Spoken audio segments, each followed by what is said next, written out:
Bosh, we're on another episode of Squeeze the Neck podcast, and I'm up in, Bury, right? Not even Manchester, at least in Manchester. I'm staying in Manchester. And I've travelled to Bury. I'm at Smooth Combat Academy with my new mate, Sam Spencer. Sam, thanks a lot for doing this, mate. No problem, my pleasure. Yeah, so as I say, we're in it's your gym, right? My gym. Smooth Combat Academy, and you've just given me a little tour of the places we've got in here. Mad little facility, isn't it? So like when you first come in, you think it's a little place, but then you go on a bit of a walk. It's like Hampton Court Palace in here. It's unbelievable. So yeah, thanks a lot for doing this, mate. No problem. Tell us about the gym before we get into you too much. So the gym has been running for about just under 2 years now. We opened in November 2022. We managed to find this place. It actually used to be a Naughty Kids school.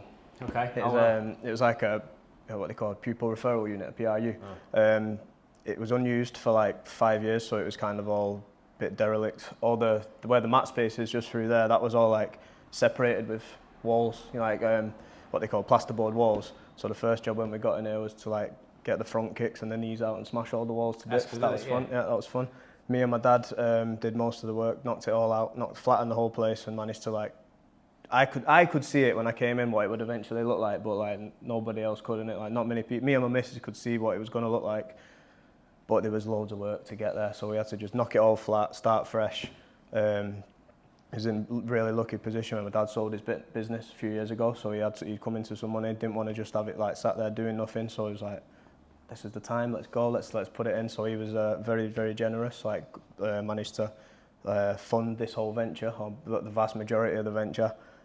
We got it all set up, and then we opened up. So we got the place in October, and then we opened up in November. It took us about 6 weeks to build it. Straight in, like that's no joke, is it? Yeah, big turnaround like that. But it was paying rent straight away, innit? So we gotta get people through the door, man. You better get them all down a bit lively, yeah. And what have you got in terms of student-wise, mate? Have you got like old students from before the gym was a gym? I was at Predators in Manchester for the last 10 years, 11 years. That's where I was fighting out of and training out of there.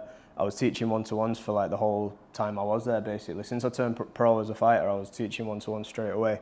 So and teaching classes at the gym too. So I had like a bunch of guys that I'd taught, but they were all Predators guys, and a few of the guys that came through my kids class, they came with me, but most of the guys that are training here now regular have just come since I opened the gym, because Predators is still going, that's a successful gym there, they're doing its own thing, and we didn't want to take anybody from there. So yeah, this whole place is built around this area. So it's a good 20 minutes, 30 minutes drive from Predators anyway, so it's a different kind of catchment area and stuff as well. So, and you said yourself you're from what, north of here? Yeah, so Predators is Manchester city centre, this is Bury, you go 20 minutes north, you go another 20 minutes north, you get to Rosendale, that's where I grew up. That's right. We're even more north than Manchester here, are we?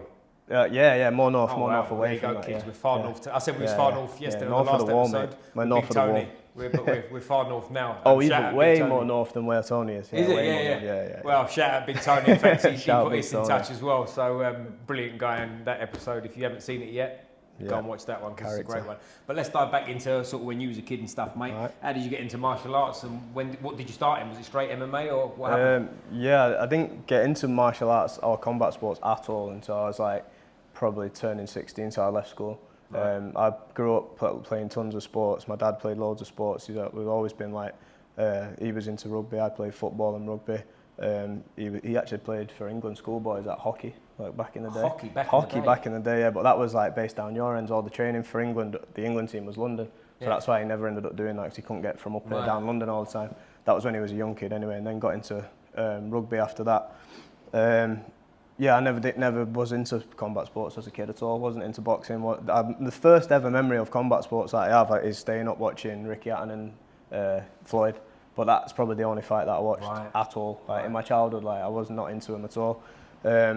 Big into football, like I say. And then when I left school, I actually had a mate who he used to fight in like kids fights back then. But there was just early on in the show where the adults were fighting. He was in my year at school, and he used to train with his big brother and a bunch of lads in this local gym. And when I finished school, he started running a class just to kind of keep the boys from school together, kind of thing. So I started jumping in the class with him. I only trained for like a month and a half, 2 months, and then I was in the adults class for a month, just because I kind of stuck to it, and a lot of the other lads that we trained with kind of flaked off after a few months. And then 3 months in, my coach my first coach, Deck Williams, he'd be a belting guest on the podcast, to be fair, because He's been around the UK MMA scene since forever. Like since when I started training, he'd already had like a bunch of pro fights and stuff, and that was 2011 or something. So he's been fighting back for time. Then, yeah. It's still weird back then, wasn't it? It was like one of them things. Like people was doing UFC, it was a bit strange. So weird, yeah. He's got some great stories about trying to find early MMA gyms and rocking up to pro. He thought, I think the story is he thought he was getting into pro wrestling. He was a pro wrestling fan. Style? Yeah. He thought, I'm sure he's told me this when he was on the beer one night. I think he was trying to go become a pro wrestler and ended up going into a wrestling class or a submission wrestling class. One thing led to another, and he ended up being a professional cage fighter and running. Got to get him on. Shout out Deck Williams. Get Deck Williams on. Get him on. I'll put you in contact. And so yeah, after like 3 months of training, Deck thought it was a great idea to throw me into my first like amateur fight. I must have been either two theories. I was either showing signs of being a promising fighter, or he just wanted to like teach me a lesson. Wanted to get rid of you. Cocky young kid or something, trial by fire anyway. And sorry, is this MMA straight away? Was it MMA? But yeah, nothing before. This was like I barely knew the rules of MMA, and they chucked me in anyway. Yeah, I was telling you before. The guy was like, I was 16, chubby kid, and I'd stopped playing football for a couple of years, put a load of weight on, so I was mainly training to get the weight off at this point, and just to stay active. And he's thrown me into this fight, and the guy that I was fighting was. I'm pretty sure he was still an active paratrooper because he had paratrooper written across his back. He was tattooed. Do you mean tattooed? Tattooed, bro, so across like his shoulders. He's in deep. If you tattoo him paratrooper across your back, you're in deep. He's committed. Yeah, he's committed. This was like, I swear it was like Afghan war times as well. So he probably got kills. He looked like he had anyway, and he's in his 30s, shredded. It was amateur C class back then. Well, it was called amateur rules, but it was like today's amateur C class without the shin pads, and you had 4-ounce gloves on for some reason. So, but it was no headshots. So this was like that was like the first kind of entry step that people were doing to MMA back then. So no headshots at all, even on the feet. You can't punch each other. Nothing at all. Okay. Kind of like kids rules now, like the kids fight now, but the kids have like the shinnies and the dome gloves. Yeah. We had no shinnies and the pro gloves, but you weren't allowed to hit them and each other in the face. You could hit them in the body, you could leg kick them, you could body kick them and knee them. But you couldn't hit anybody in the face at all, ground or standing. So we got that going. It's basically a grappling match with leg kicks, to be honest. Like combat jiu-jitsu, really, isn't it? Pretty much, yeah. But he just beat the shit out of me, to be honest. He beat the piss out of me, just booted my legs out a few times, picked me up, slammed me. I don't think I got up, but at the start of the second round, picked me up, slammed me again. It was bad. You're 16 years old. 16, didn't really know the rules. Just chubby as fuck. This was bad. So in the third round, he's like, he's got me mounted, but he couldn't hit me in the face, and I was just being stubborn, like just covering my body and refused to tap. So we've got to the third round, and he's whacking me in the shoulders and stuff because he could like hit me in the body. And he's like going, yeah, come on, fatty, get up, fatty. He's like terrorizing me on the floor. I was like, oh. You got your mum and dad there in the crowd? Nah, luckily, thank God, nah, they didn't come. My girlfriend at the time's mum was there, so that might be even worse. So you said girlfriend at the time. Did she leave you after this fight? Is that how it went? She should have. She was like, I can't go to fatty anymore. Yeah, it didn't work out for very much longer after that. Anyways, no, it didn't work out. Yeah, that was bad. Told Deck after what he was saying, and Deck was after going getting him in the car park. Full on back then. Yeah, that was bad. And then I had that fight, and I thought I can't let that be the only kind of thing that happened. I've got to get this back.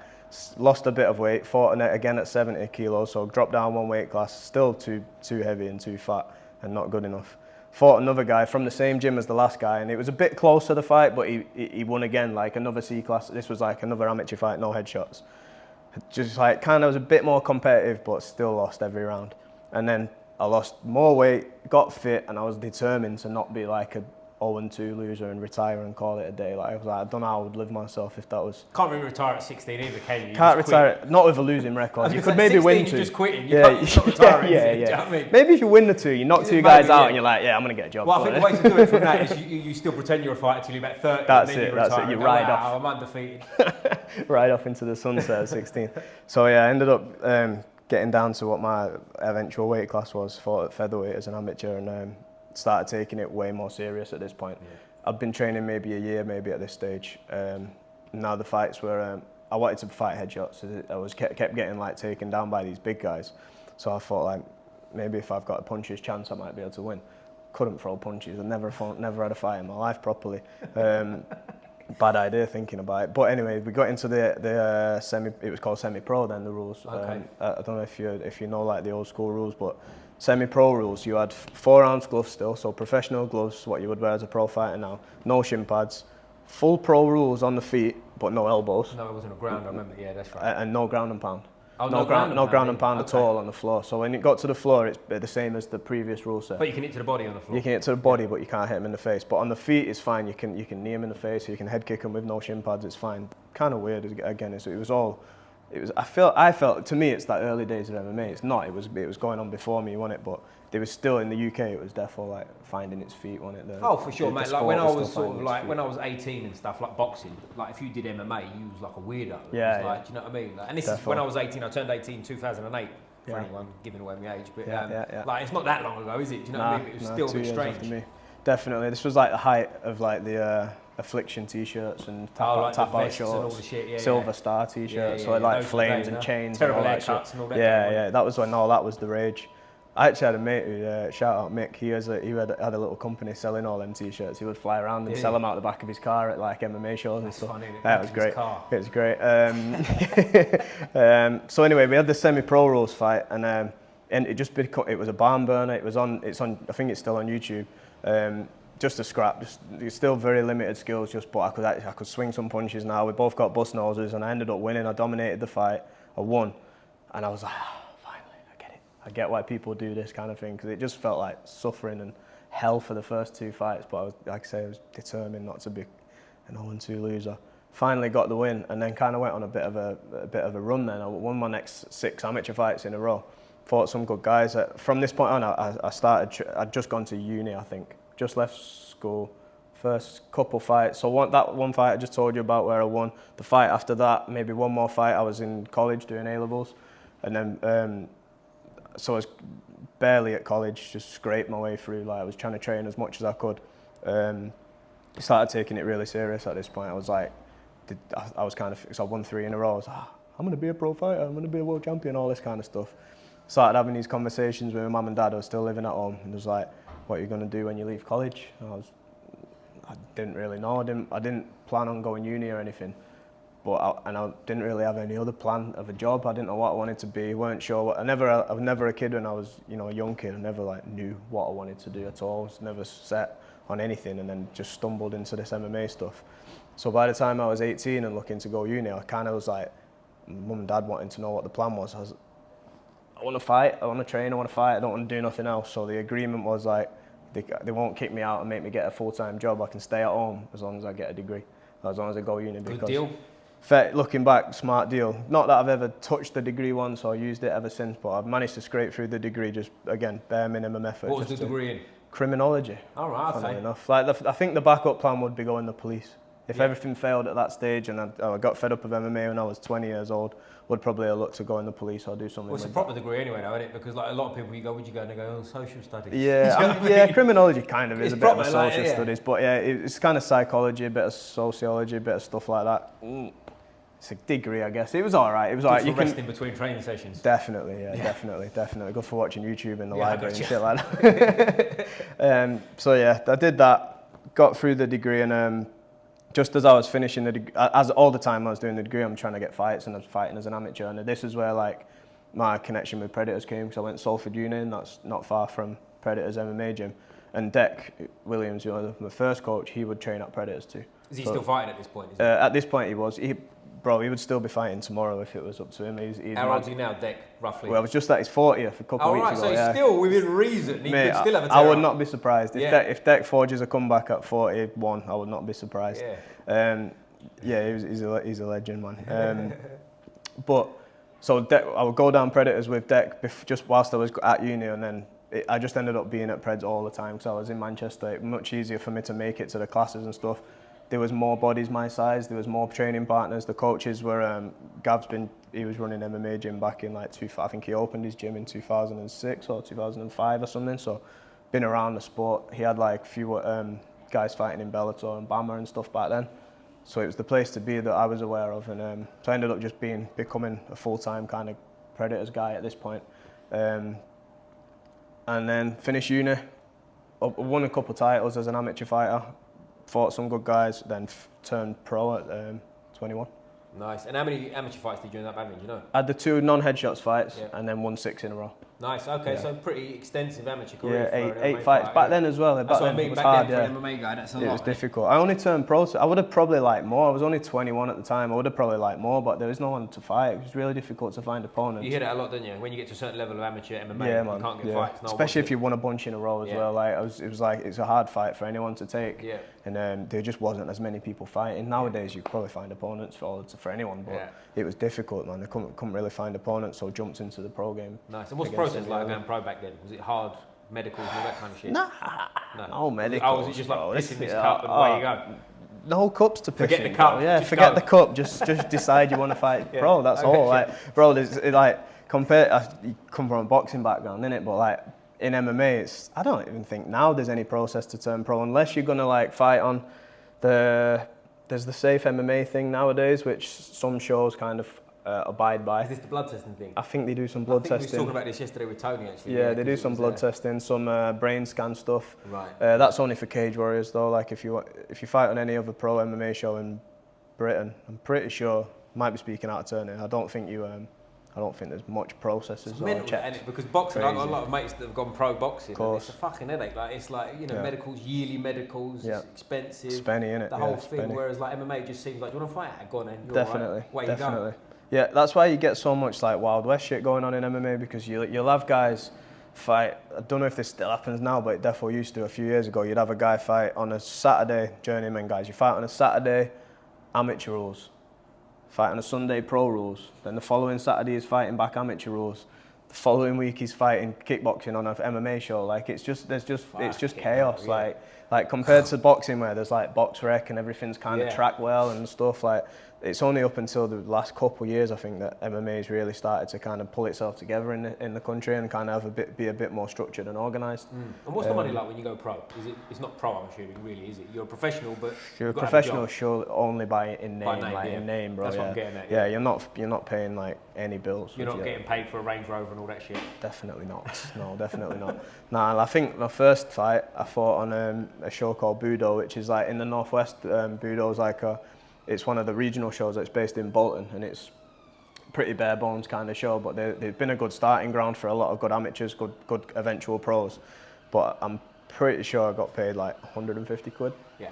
So you spent more than that training to fight, didn't you? Yeah. That night on the beer, that's gone, isn't it? That's gone. Spent it in the bar after. Definitely gone. Yeah. 150 quid, 200 quid maybe for them first few fights. First fight was a good one. That was probably my to be honest, my pro debut was probably the fight that I'm like most happy with the performance ever. Like it was a perfect opponent. Like whenever like people like want to watch me fight, I'll always send them that one. Like, it's like the best that anything's ever come off. Like the opponent was just picture perfect. He was Norwegian. He was a lot bigger than me. Had like long bushy hair at the back and a big beard. And looked like a Viking. He was called Grasgozek, so he like sounds like a Norse god. And he was like didn't throw all that much. He was tough as old boots and would just walk at us. So he's just like I was a striker at this point. Like I'd been working loads on my striking. Mate, just circled off, hit him with everything that I could think of. It was like making up moves on the fly because I just couldn't miss. It was great. It was perfect. Like a good 3 rounds banked. And then that was me then off and away to like try and make a run in the pro game. And what are you thinking at this point, mate? You've turned pro. Are you thinking like UFC world champion? I'm gonna be the man. Yeah.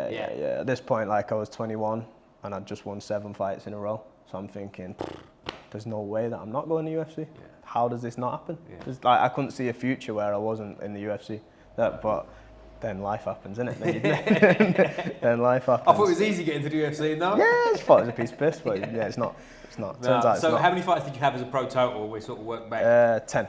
10. And what was your record eventually? 6-4. 6-4. So good record, isn't it? Really. All right. Do you know it was what I mean? It was alright. I'm not happy with it, boys. Yeah. So when did you stop? You said last fight was 29. I think you said to me. Last fight was 22. October. Sorry, 22. You was 29. I was 29. Sorry, yeah. I'm not that brain damaged, bro. Yeah. Last fought in 2029. But if we go from there, let's go the other way. When you've had your last fight, did you make a conscious decision? That's me done. I was pretty sure I was done. Yeah, maybe instantly after the fight, I wasn't. I was like, I feel like I got robbed in the decision. Right. It was a split decision at the O2 London. And I thought I got robbed in the decision. It was definitely a close fight, but I thought I did enough to win 2 rounds clearly. The judges thought otherwise, but anyway. So after that, I was kind of like bad taste in my mouth. I was like, nah, I need to get it back. I need to kind of rematch him, or I need to fight again, kind of get it back. But like, in the whole lead, like at once that dust had settled, like in the whole lead up to that fight, in reflection, like the whole lead up to the fight, I wasn't feeling it. I wasn't feeling like I was excited to get in there. I wasn't feeling like I really wanted to win the fight. When I lost, like after the initial kind of pain of feeling robbed by the decision, wasn't that arsed that I'd lost either. And I was like, that's not how it used to be back in the day when I was like super hungry, young, could see like a big future in the sport. That was like, if I have them early fights that I lost, and like when I lost the first pro fight that I lost when I was like 24, 25, I was like, it was painful, and I was like, nah, this is 100% gonna drive me forward, blah, blah, blah. But when I lost the last one, I was just like, and I was coming off the back of some like mad health issues. Pretty sure they was related to the weight cut as well. So I fought at bantamweight for most of my pro fights. It's a kind of mad story about that last fight. So I was wearing one of them Whoop straps, you know, like trap. Shout out Whoop. Big up Whoop. It gives me PTSD. But so I was wearing one of them for like the whole kind of about 6 months maybe before that last fight. And I was always like consistently on like 70 to 95% recovery, even when I was training hard. Would get a good night's sleep, would recover well. Right up all through the camp, was recovering nice. I was kind of happy with it. Check it every morning. 87, buzzing, sweet. And then it gives you like 0 to 100, doesn't it? % recovery. The week of the fight, started the water load on the Sunday prior to the fight. Woke up the next day on like 75%. I thought, I'm not eating any carbohydrates. No wonder I'm sleeping bad. Blah blah blah.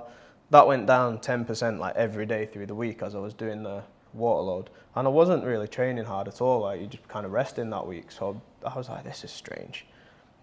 But I put it down to like being a bit dehydrated, like or hyperhydrated with no salt. And then, do you know like the MMA weight cut process? Of course, yeah, you load with water. For anyone who doesn't know, you load it with water and then you cut your water, right, and you're pissing it out. Yeah, and your diet has to be really adjusted. So you cut out all your this is the way I always did it, like cut out salt, sugar, any sort of starchy carbs or anything like that. So you kind of nothing that holds on to water in your body, and you're flushing all the water out of your body.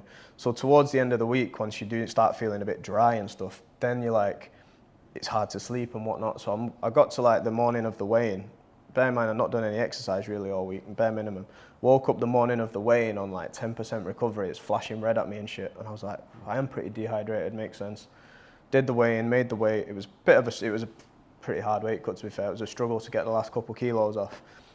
Woke up the next day, the day of the fight, and it's on 1% recovery, flashing red at me like, do not exercise today. So I'm looking at that morning of the fight. I'm like, don't want to look at that again. So like, that was playing on my mind. Obviously, there's something going on. Something's not quite right. Had the fight. Had the 3-round fight. It was a pretty tough fight. Had a few scratches and marks on me and stuff from it. And then for like 3 weeks after the fight, that didn't get above 10% recovery. I had like mad like infections coming out all over me. My elbow swole up. I had to go A&E in Manchester because I started turning yellow and shit. I don't know if I picked something up in the cage on fight week. I'm not sure what happened, but obviously with the immune system being battered with the weight cut and the fight, I think the A&E nurse or the doctor said like you're a few days from having sepsis. Like you basically got like a blood infection. Something's going on inside your system, man. So that was horrendous. Like that was making matters that was like kind of solidifying that this fighting game is rough and it's not working out well, to be honest. So yeah, I had like the bit of a horrible kind of health issue going on and the robbery at the same time, and I was like, this is doing me in. And then couldn't pay my rent with the fight purse, even though I'm fighting on like Europe's finest MMA show.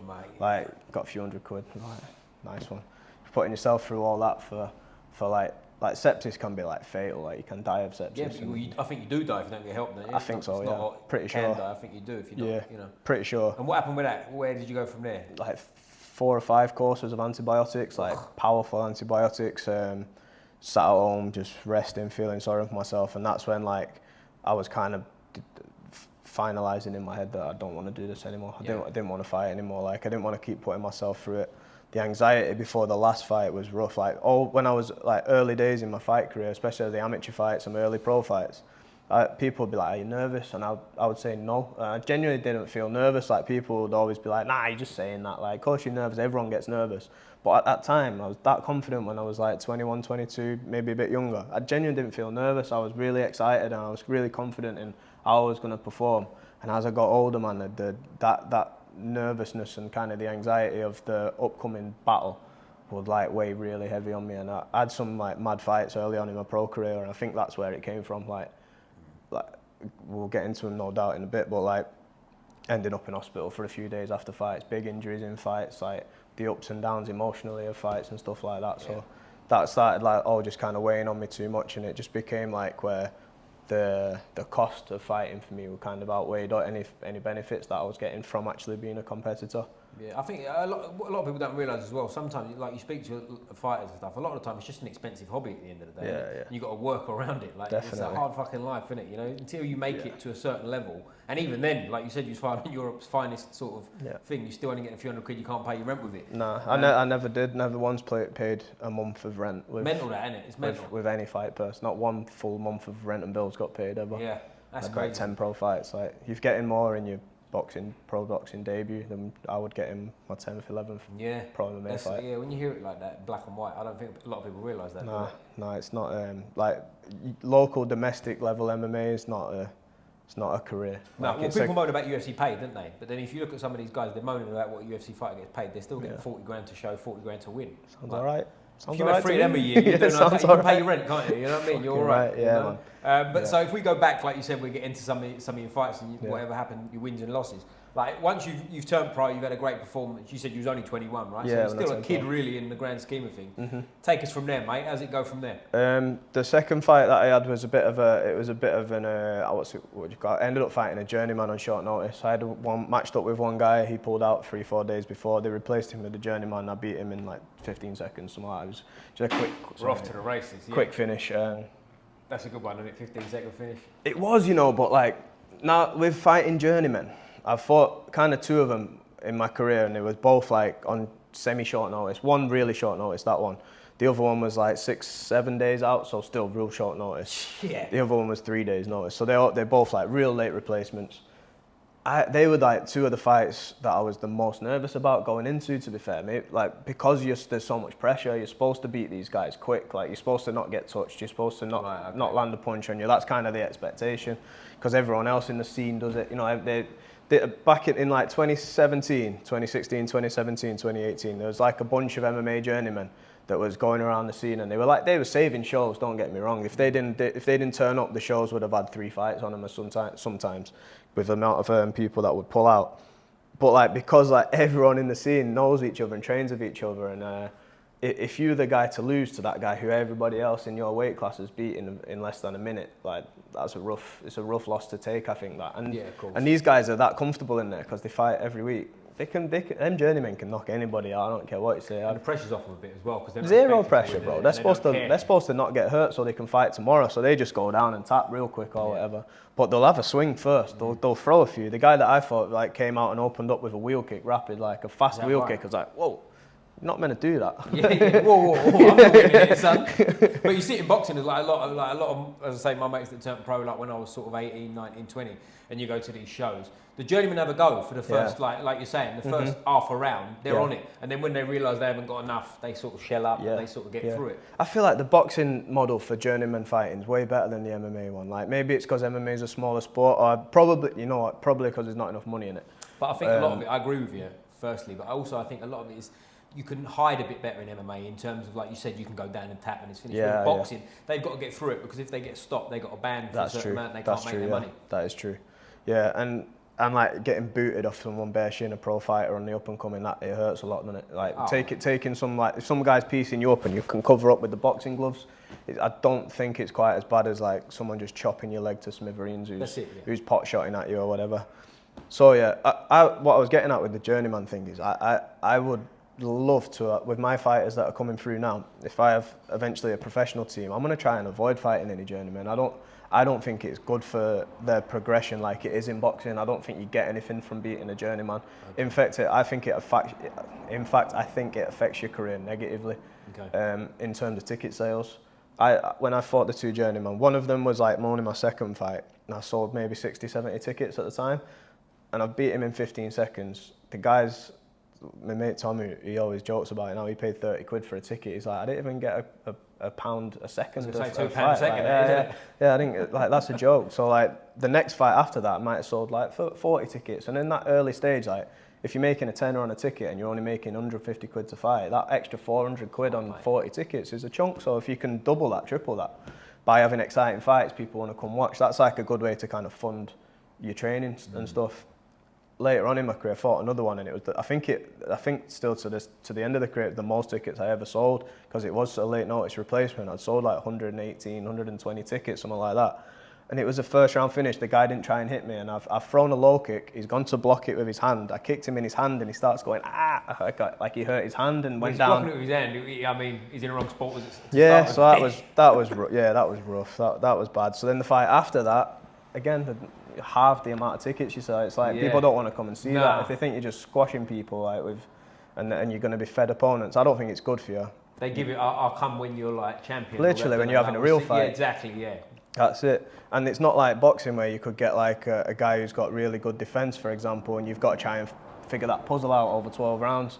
Or you get a southpaw and you've got to fight a southpaw for the first time. Like you kind of technically building something, you're getting technical benefit from fighting those guys, experience, aren't you? But with the guys in MMA, the journeymen, they're like, I don't think it's worth the risk of fighting them personally. I'd try and avoid that with my fight. I don't think it's. Well, I would imagine as well, like what we were saying about MMA and boxing, if the level's massively different in boxing, where they can kind of survive and stay away a bit. If you're much better than someone in MMA, you are going to get rid of them early, aren't you? There's no real place to. You know what I mean? So many more ways to finish. That's what. You're going to get rid of that person. Yeah, and definitely. then your friends are there spending 30 quid. Gutted. For 15 seconds. Nice one, mate. Yeah, exactly. Yeah. So that was your second one, was it? Yeah. That was the second. Point, as you say, you're on the rise. You're only 21, 22-year-old. 21 still, I think. Yeah. Yeah. So you're buzzing, aren't you? You're on your way to UFC. It seemed that way. Stuff in your seemed that way. Yeah. 8 fights in a row. I was flying, like 8 wins in a row back to back, and then I had my third pro fight. Another paratrooper, funnily enough. Fought a guy called Brian Creighton, who was coming up in a weight class to bantamweight from flyweight because he was struggling to make the weight below. And he was like, he's still now, I think he just fought BKFC not long since, he's still active now. But he's like 5'2", 5'3", and about 5'2" wide and about 5'2" deep as well, mate. He's like a little cube. Powerful man, It's hard to deal with, isn't it? Someone built like that. I think that was for me, mate. It definitely was for me, because I know I'm used to having a height disadvantage. I'm not that tall, so normally I'm fighting guys my size or a bit taller.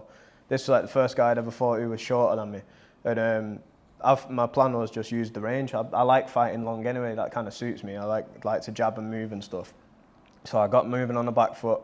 First round comes and I just circled towards him, and it was not much happening for about 2 minutes, and then the first punch he lands on me is a big left hook, just shatters my jaw to pieces.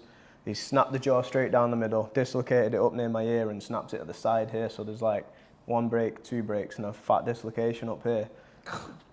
Sends my head west. I managed to stay on my feet somehow. I managed to circle around the cage, and I could see him like coming at me ready to finish me off, and I just went, just covered up, like I could tell something was not right. I didn't know it was broken at this point. But I was like, things were crunching and stuff in my ears.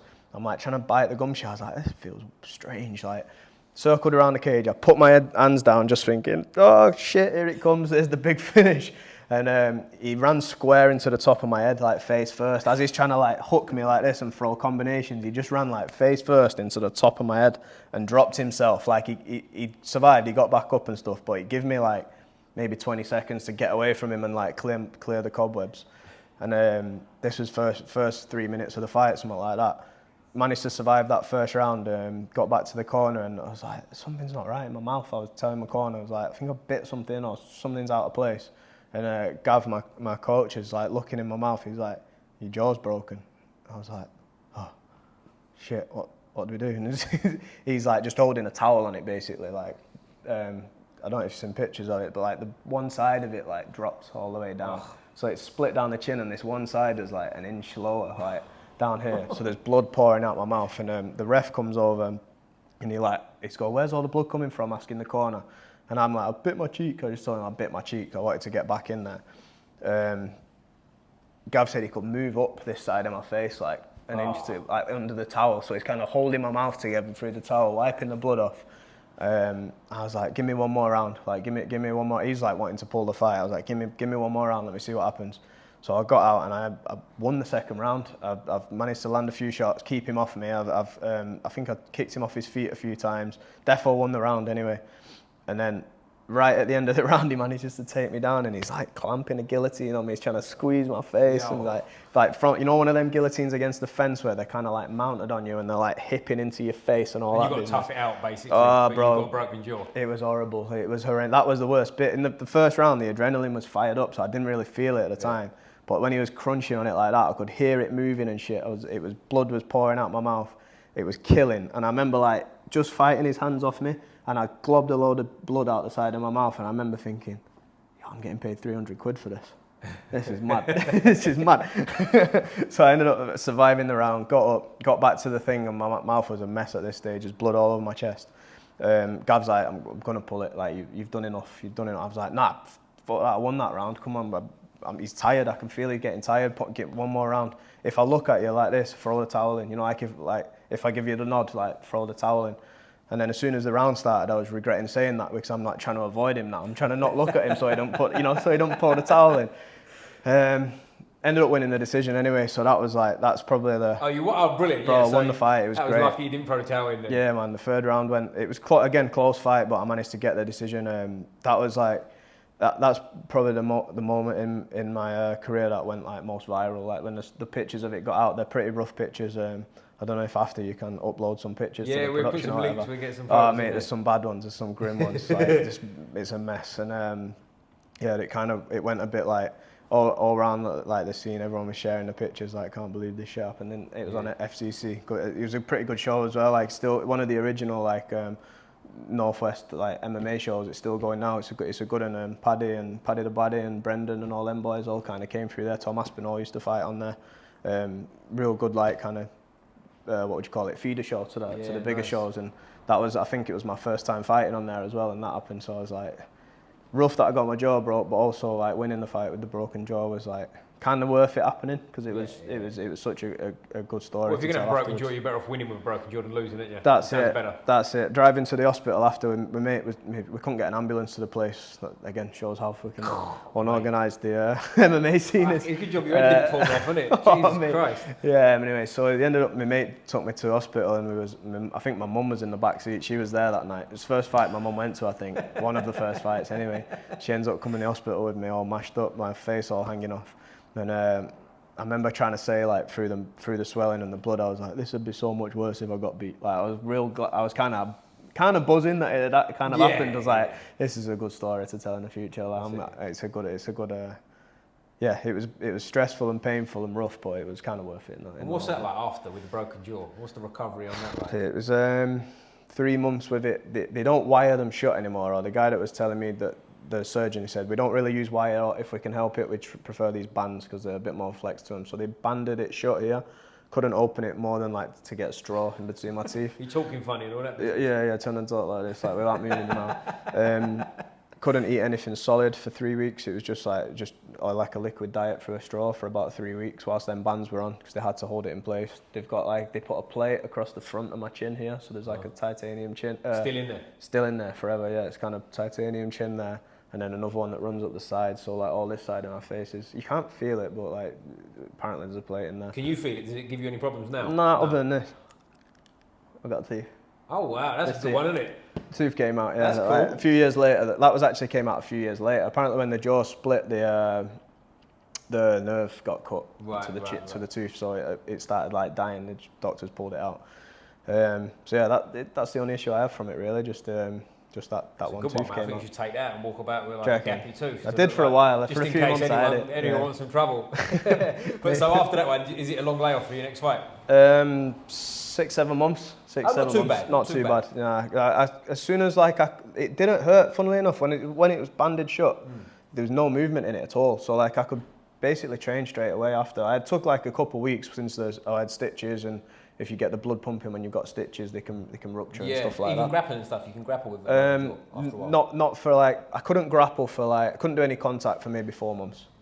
Still 4 not months, too bad, yeah. But I could hit pads, I could run, I could hit the bag, I could do all that kind of stuff. I was in good shape throughout it. I didn't really get out of shape with that injury at all, because it's just my head. My body I could work fine.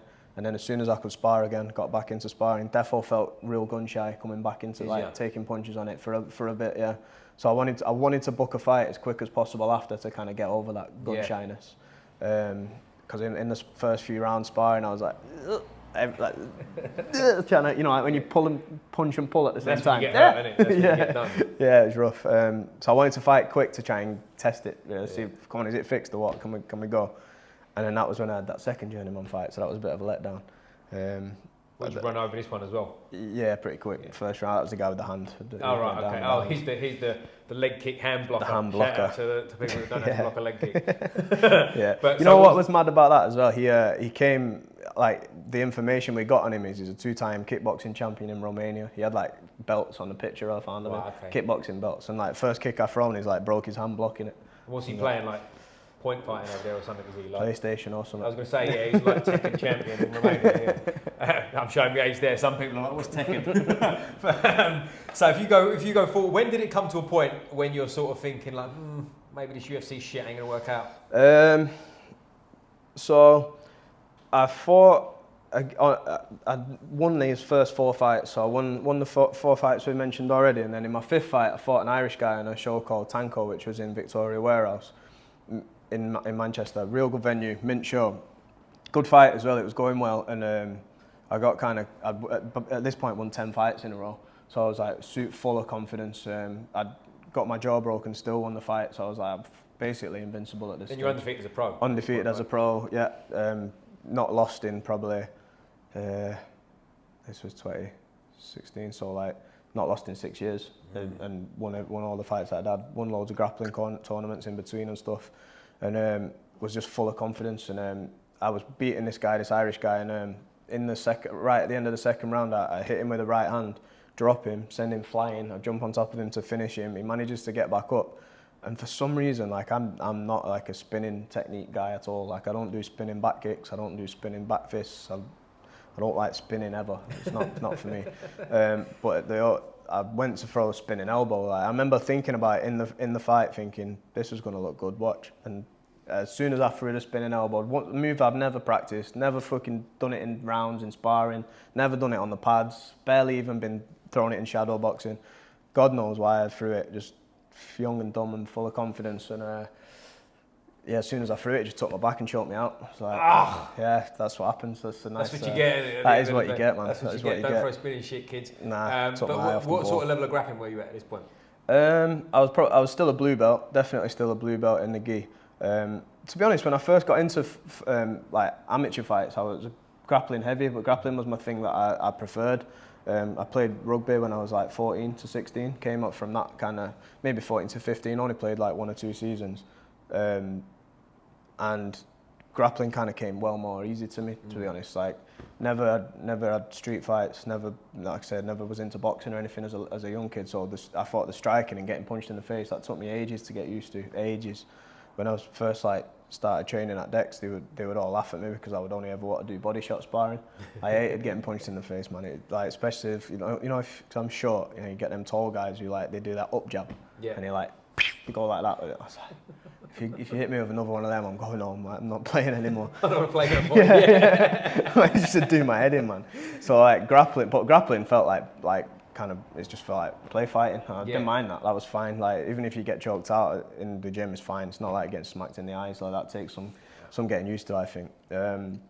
So I won most of my amateur fights by just taking people down, holding them down, take them down again, hold them down.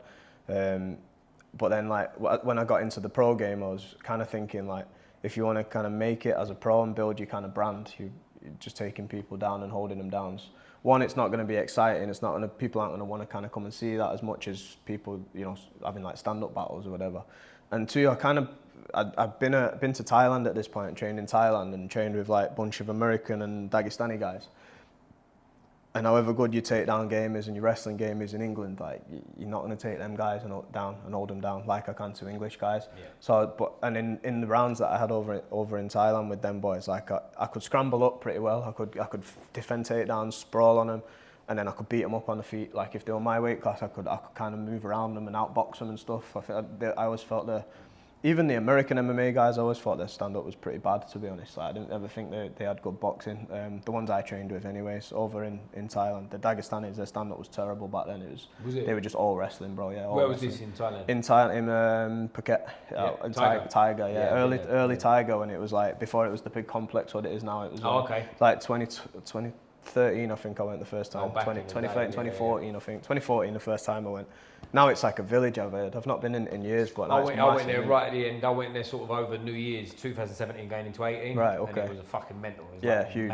Place. It was getting, from what I spoke to the coaches when I was there, like they were saying it's getting bigger and bigger every year. Yeah. But it was still only like one mat. There was an inside mat, an outside mat, and a boxing rink, and that's basically what, I think that's all there was at Tiger. That's it. In a dome, like you could stay there as well. Yeah.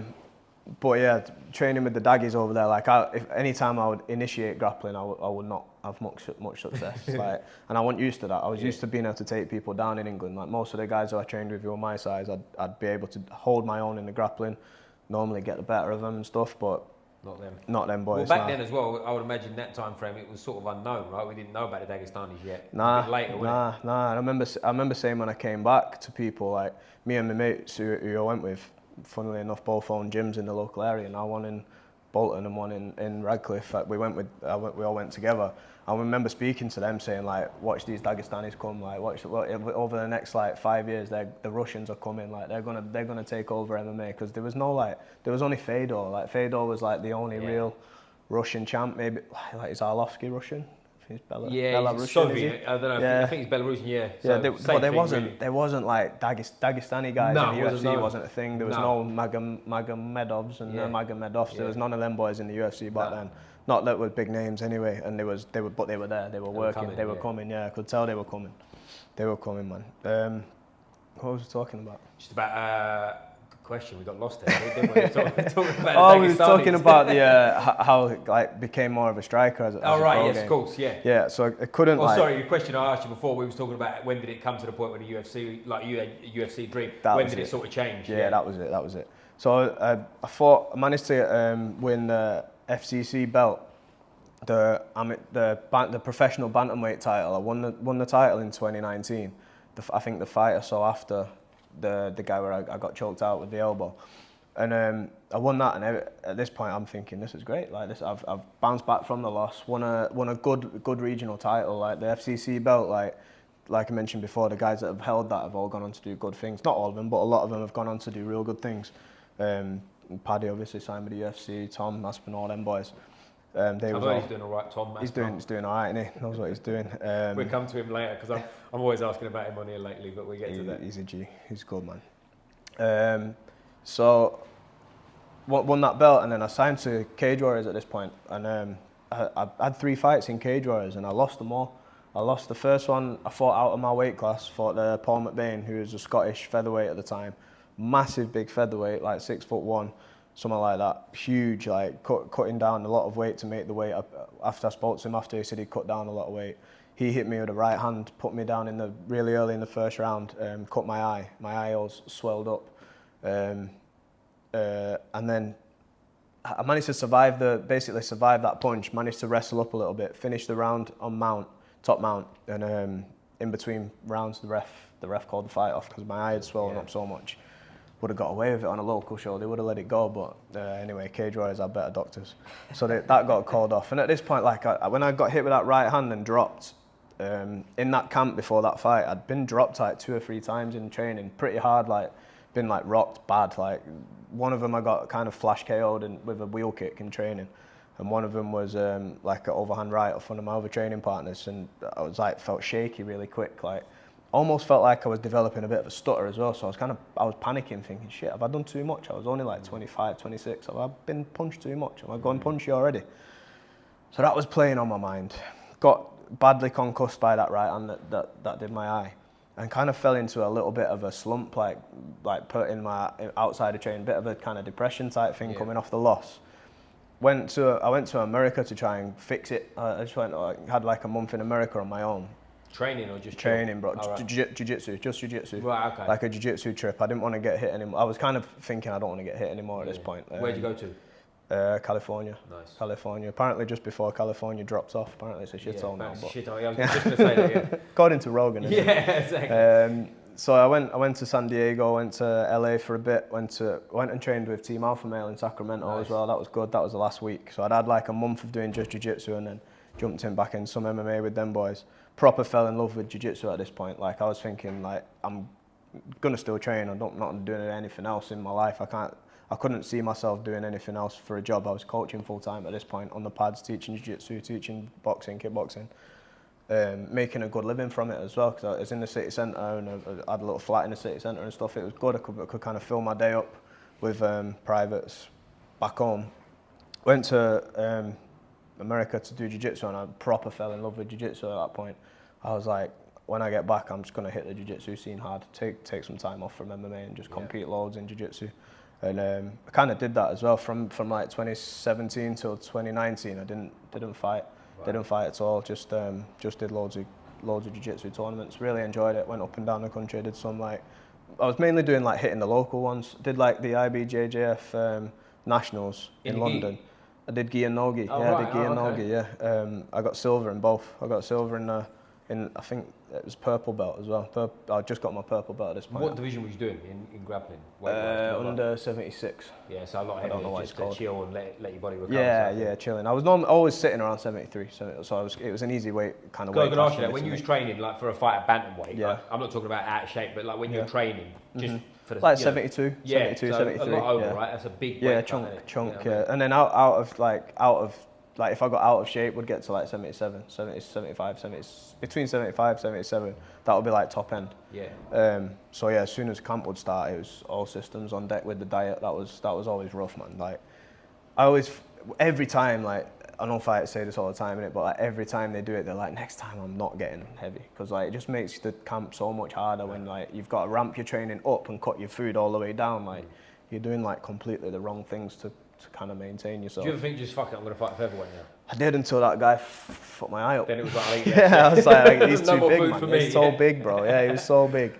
He was so big. But to be fair, he went up to lightweight the fight after that. So like 6'1's big for a lightweight, isn't it? Like, big, mate. He was jacked as well. I remember looking across him at the cage thinking, what? He's my what? No way he's my weight. No, and it turned out he was, but it was rough.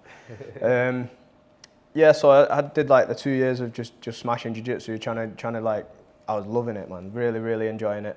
And then got the call. That was when I got the call from FCC to do on the title shot on short notice. It was like a 4 weeks kind of camp. Not been doing all that much sparring or whatever, but I just ramped up my sparring, got my eye back in. I think because it was a short camp and I'd not really been like grinding loads of doing loads of MMA rounds. Didn't feel that much pressure. I had a real good performance, real good fight week. Knocked the guy out in the first round, which was mad because I'd been doing jiu-jitsu for 2 years, not really been doing much striking, and managed to catch my best punch I've ever thrown in my life. And yeah, that went great. And then I had the bug for MMA again. Then went to cage warriors and then lost some more fights. And then this when COVID hit, just after that last fight, COVID hit. Fell off a mountain bike in COVID, went over the handlebars, destroyed my knee, absolutely destroyed my knee. Landed like knees in like this. Did a flip over the handlebars and landed knees in. Tore the ACL, tore the MCL, tore the meniscus. Bro, torn everything. Torn both meniscus. Tore the ACL, partial MCL tear. Needed surgery and stuff. This was COVID times. And all that like pressure on fucking ride your bike everywhere for the health and the environment. There's just nothing else to do, was there? Just get in the car and drive, bro. Yeah, there was nothing to do. There was like I rode bikes a bit as a kid, not like good at like mountain biking or anything, but I was always getting about on a bike when I was young. Jumped on it at like 26, 27 years old, like I was still 14, and just tried racing my mate down an hill and just went straight over the handlebars. That's a good one, that, and at 26, 27, injure your knee racing your mate on a bike. After a full MMA career, like, got away without any like serious joint injuries as well, like, and then did that to the knee. And how's the knee now? Did the knee bounce back? This one's all right. No, I'm torn this one.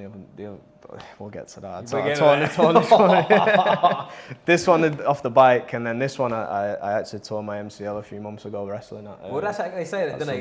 If you do one side, that within 2 years, 90. Or is that what it is? Might not be 90%, but there's a massive percent that do the other side because your body compensates all that shit. It makes sense. It does make sense. To be fair, I double legged someone and dropped him onto the side of my knee, so that was kind of my fault. Yeah, it was silly.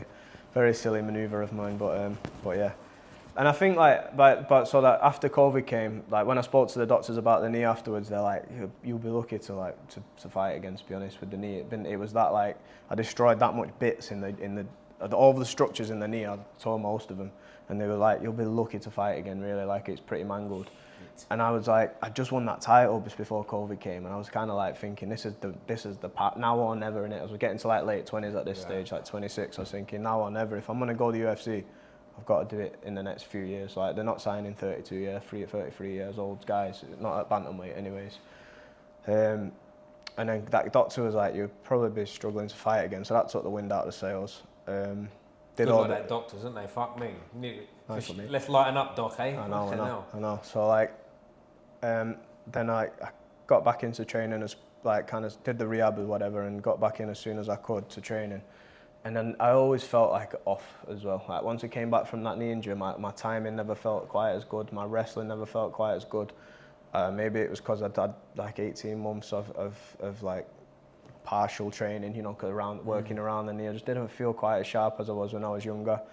And by this point, like I was just kind of losing the hunger and the drive that I had. Like it was just the one injury after the other over the years kind of kept killing the momentum. That was like a big thing for me. Like I'd always have like a year or two where I'd get things going, win a fight, and then have a year off with an injury. Or in between the jaw and the knee, like I tore my bicep tendon. I had shoulder surgery as well. Like I put that down to holding pads for most of the day to make a living, to be honest, just wear and tear type stuff. But like it would always be a fight, an injury. Even if I'd come back and win the next fight, injury, and like I think to get to them high levels, to get to the high level of this sport especially, you need like a bunch of years in your 20s where like everything goes well. You know, like you need to win your fights, not get injured, maybe get a bunch of good highlights on the way or whatever that you can kind of use to speak to the promoters of the big shows, and then you've got chances to get up there. But like for me, it would always be like I say, just kept having these knockbacks and every time you get knocked back for a few months, you're losing kind of that drive. It was just not there for me anymore. I was taking way more enjoyment from the coaching I was doing in the gyms from my own training at this point, and especially if I booked a fight in. So once the knee got kind of fixed, I got booked to fight on Manchester Cage Warriors card in 2022, early doors in the year. It was like February or something. Not fought in 2.5 years because of the knee and COVID and stuff. Is there a crowd there with this, or is it still COVID time? Yeah, just after. Yeah, probably they've probably been doing shows 6 months with crowds at this point. And it was like the big comeback kind of thing. Not fought for like 2.5-3 years at this stage, and big layoff. Didn't feel sharp at all in any of the rounds leading up to it. Felt really sluggish. I was like, I probably shouldn't have booked this fight in, but it was bad. But it was not feeling confident at all, man. Fought a good up-and-coming prospect, Reece McEwen. He's gone on to fight. He fought for the title on Cage Warriors since. He's a good kid. He came out in the first round. He shot a takedown, and I just didn't even sprawl. Just got taken down straight away. Like didn't even try and stop it. I was like, that's not like me at all. Like, why were you just too slow to it? Just didn't react at all. Yeah, didn't react. He just shot under. I was like, whoa, I'm on my back. Like I didn't. Normally I would be kind of fast with like fast hips. That was always my game. Like especially for the last few years. Defend takedowns and keep it standing. But yeah, didn't react. Got dominated the first round. He was on my back and stuff, punching me and stuff. Didn't finish me. I managed to win the second round. I had him in trouble at the end of the second round. I was thinking, maybe we're going to turn it around. And then in the third round, just the exact same as the first. He just shot in, didn't react. Slow, sluggish, not reacting well. Lost the fight, and I was like, that was when I first noticed wasn't that arsed. Lost the fight, and I just wasn't like, that was shit, wasn't it? It just felt shit. It just felt, didn't feel like I really wanted to get it back like I definitely would have when I was younger, you know what I mean? Probably time to go at that point, isn't it? That's it. Tried one more time, and that was the last fight. I tried it again one more time on the London card. Again, not feeling it in the run-up. As soon as I booked these fights in recently, I was kind of feeling pressure, feeling anxious, feeling like I wasn't performing to the levels that I used to perform at when I would have my good fights, or when I'd had good fights in the past. Had the fight, kind of lackluster performances, both of them, and came out of them thinking, probably shouldn't have done that. That was kind of a waste of time. I didn't enjoy it, didn't get a buzz from it. Like, you know, people talk about like once you've fought, you're always kind of chasing that buzz, that adrenaline rush of fighting.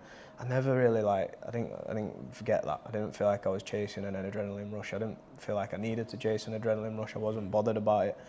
I was just kind of going deep into my own head too much, a little bit, hyper-analysing my own performance a bit too much. Yeah, and then that's when we opened a gym to do something different. There you go, because I think, as well, you tell me what you think, with fighting and stuff as well, a lot of it is drive, isn't it? You can be massively better than, even with the same skills. If you're on and you're switched on, we've all been, even if you go in the gym, we've all had days where you're in the gym and things are just clicking for you, right? 100%. And then other days you're in the gym and you're like, I shouldn't fucking bother today. Yeah, definitely. Do you know what I mean? It's simple as that, isn't it? And I think a lot of people, I think it's smart what you did, to be honest, because a lot of people would have just kept grinding, wouldn't they? Yeah, and you'd have another 5 fights and lost them and felt like, oh. Yeah. And now you've got a fucked up head as well as a shoulder and a knee. That's it, man. That's it. That it started to feel like every sparring session that I did, because I was training with Dan Next Gen for a lot of these fights, the last few fights, going getting rounds in with Paddy and, well, not really, Paddy's bigger than me, but the guys that were my weight classes in that gym, top guys in Europe, really, top guys in the world now, but they spar hard there. They have hard rounds, and I'm coming out of these sessions like banged up with headaches sometimes, and I'm like, I don't want this enough to keep putting my brain through this. Like, I've already had this like kind of crisis a few years ago where I was like been banged on the head too much, and I was kind of deep in the CTE thing and all that business, thinking like this is gonna have consequences in the long run. And if you're not like super hungry and motivated to go and get them wins, you shouldn't put yourself through heavy sparring. I don't think you should play spar, you should touch spar. If you can still spar now with the boys now.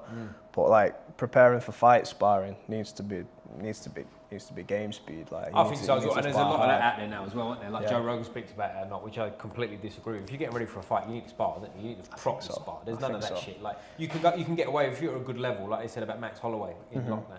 You can get away with not sparring, I think, for a while if you've got a lot of sparring in your life, but I don't think you can just stop sparring. To me, that's stupid talk. And like Holloway he said that, didn't he? He said that he wasn't sparring for, I think it might have been one of the, which fight was it? Was it one of the Aldo fights? I think it was one of the Volkanovski fights, I think. Was it?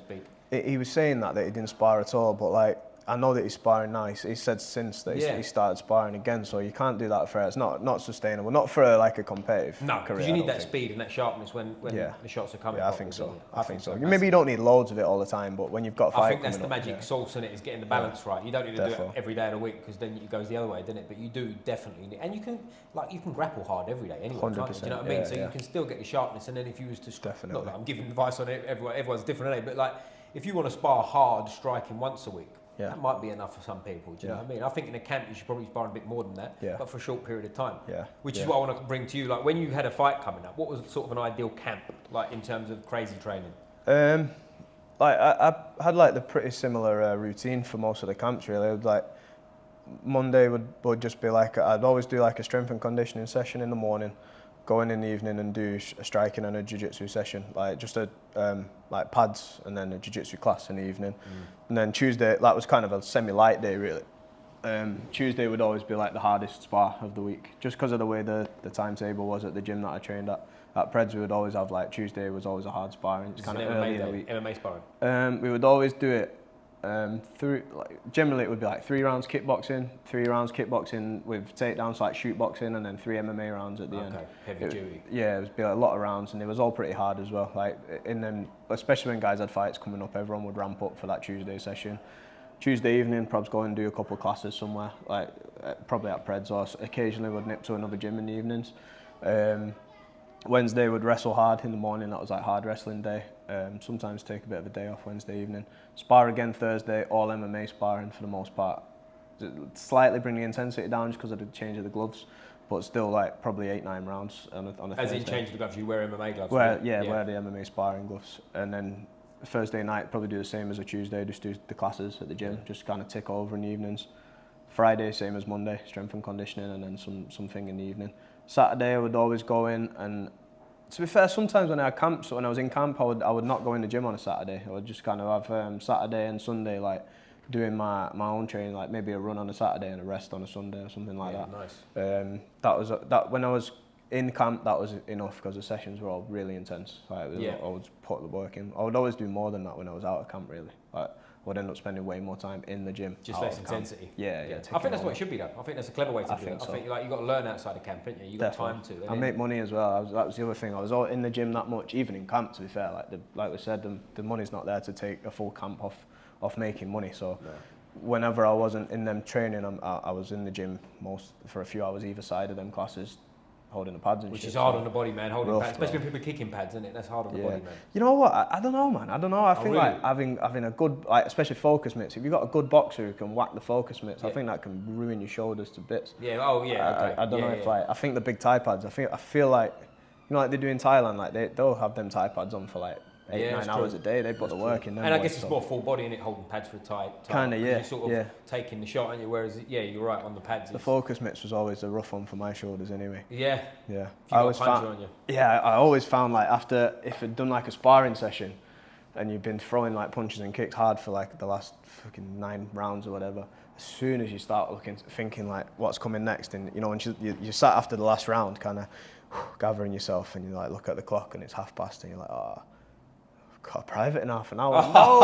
No, this is gonna hurt. You kind of like G yourself up. It's like, come on, this is paying my bills. I can't be a miserable guy. I can't be resentful that they're coming in and paying me money. Today, I think we're gonna work on footwork. I know. You try that stuff, innit? But they knew what was going on. You can't pull the wool over people's eyes. No, people are smart. But how long would a camp like that? When you're in intense mode, like you just said. How long would ideally a camp be for you? Ideally, I would always preferred shorter camps. I feel like long ones gives you more time for stuff to go wrong. Yeah. Like injuries to happen, niggle, like body gets broken down and stuff. So I'd like 6 weeks. Yeah, 6 weeks, short. Same for the guys the amateurs that I have fighting now. I have this kind of back and forth with some of my fighters where they want to be matched like months in advance. I don't think it's good for them. Like they do because they like the idea of they've got the date and they can work towards it for say 10, 12 weeks or whatever. But I think it's too long. It's too long for me. I think it burn your brain out. Like thinking of that opponent for that long, you get fed up of it. You kind of want to take the time before the camp starts, like you say, to learn and develop your overall game rather than just your A game that you're gonna. That's it. And I don't think you should be training that hard physically on your body for that long. You know what I mean? If you're training year round, which let's assume you are, because if you're dedicated, you want to be a fighter, you've got to train year round. Really, you might have a couple of weeks off here and there, but in reality, you've got to train all the time. So if you're training year round and you've got 6 weeks to train like a lunatic, it's probably more than enough, isn't it? Because after that, things start going wrong, don't they? Yeah, and the other thing, like as soon as you've got the fight kind of confirmed, if you are like the dedicated athlete, you're already then starting to diet. You're starting to run more. You're starting to sprint. You're starting to put the pressure on yourself to be in peak physical like kind of condition all the time. In the whole lead up to that, so that's like it's too long, man. It's too you get broken down by that. I think it's really cool as well. I like what you said about the weekend. Sometimes you just have the weekend off and do like a run on a Saturday. I think possible. It's important, man. I think it's really important because you can't like it's more than just the. It's the joints, it's the little tightnesses, and they're not necessarily injuries. Like how many times have you left training with like a tight quad or a tight bicep? You're not injured, but you could do with chilling for the afternoon, couldn't you? And people just push through. And then by Wednesday of the next week, forget it. I spoke to Paul at Next Gen about this. One of the best coaches that I've ever worked with. Is this Next Gen in Liverpool? Is it? Yeah. Real good coach. He would always kind of push his pros to. I don't think he'll mind me sharing this. He would say to his pros, like, train in the daytimes and then train in the morning, do the hard session in the morning, and then you're finished for the day. That's you done. That's you done. Like maybe a little strength and conditioning twice a week in the evenings if you have to, but I think hour and a half, 2 hours a day, you're done. Yeah. Your training's done. Well, it's funny you say that. I can't remember who it is actually. Now, there's one of the podcasts I've recorded recently. MMA guy who'd been out to train with Faraz Zahabi, I think, and they said that like out there. Faraz nowadays, or this was a few years ago, whenever it was really pushing that. Train really hard, once a day, proper session. Go rest. Done. Yeah. That's it. Finish. And it makes sense, doesn't it? Yeah. Like if you look at professional footballers, go on. I know it's a different sport, and it's not quite the same. But that's you what think they of do, the level they're at and the money they earn, they train once a day. Yeah. Do you know what I mean? Like there's something to that. And they're not out running in the evenings either, are they? Fuck no, they're not. They're training. They're getting their physio. I was listening to a podcast with I think it was a Tottenham player. I can't remember who it was. Maybe someone can help me out. And he was saying that they go into the training ground sort of 9 o'clock, training starts at 10. And if I'm butchering this, correct me, but it was like turn up at 9, they have a bit of banter with the lads, they're having their coffees, train at 10, finish by 12, and in that time they're warming up and cooling down properly. The training's about an hour. Right. And then after that they'll get a massage, whatever they need, and they're home by 2. Yeah. That's it.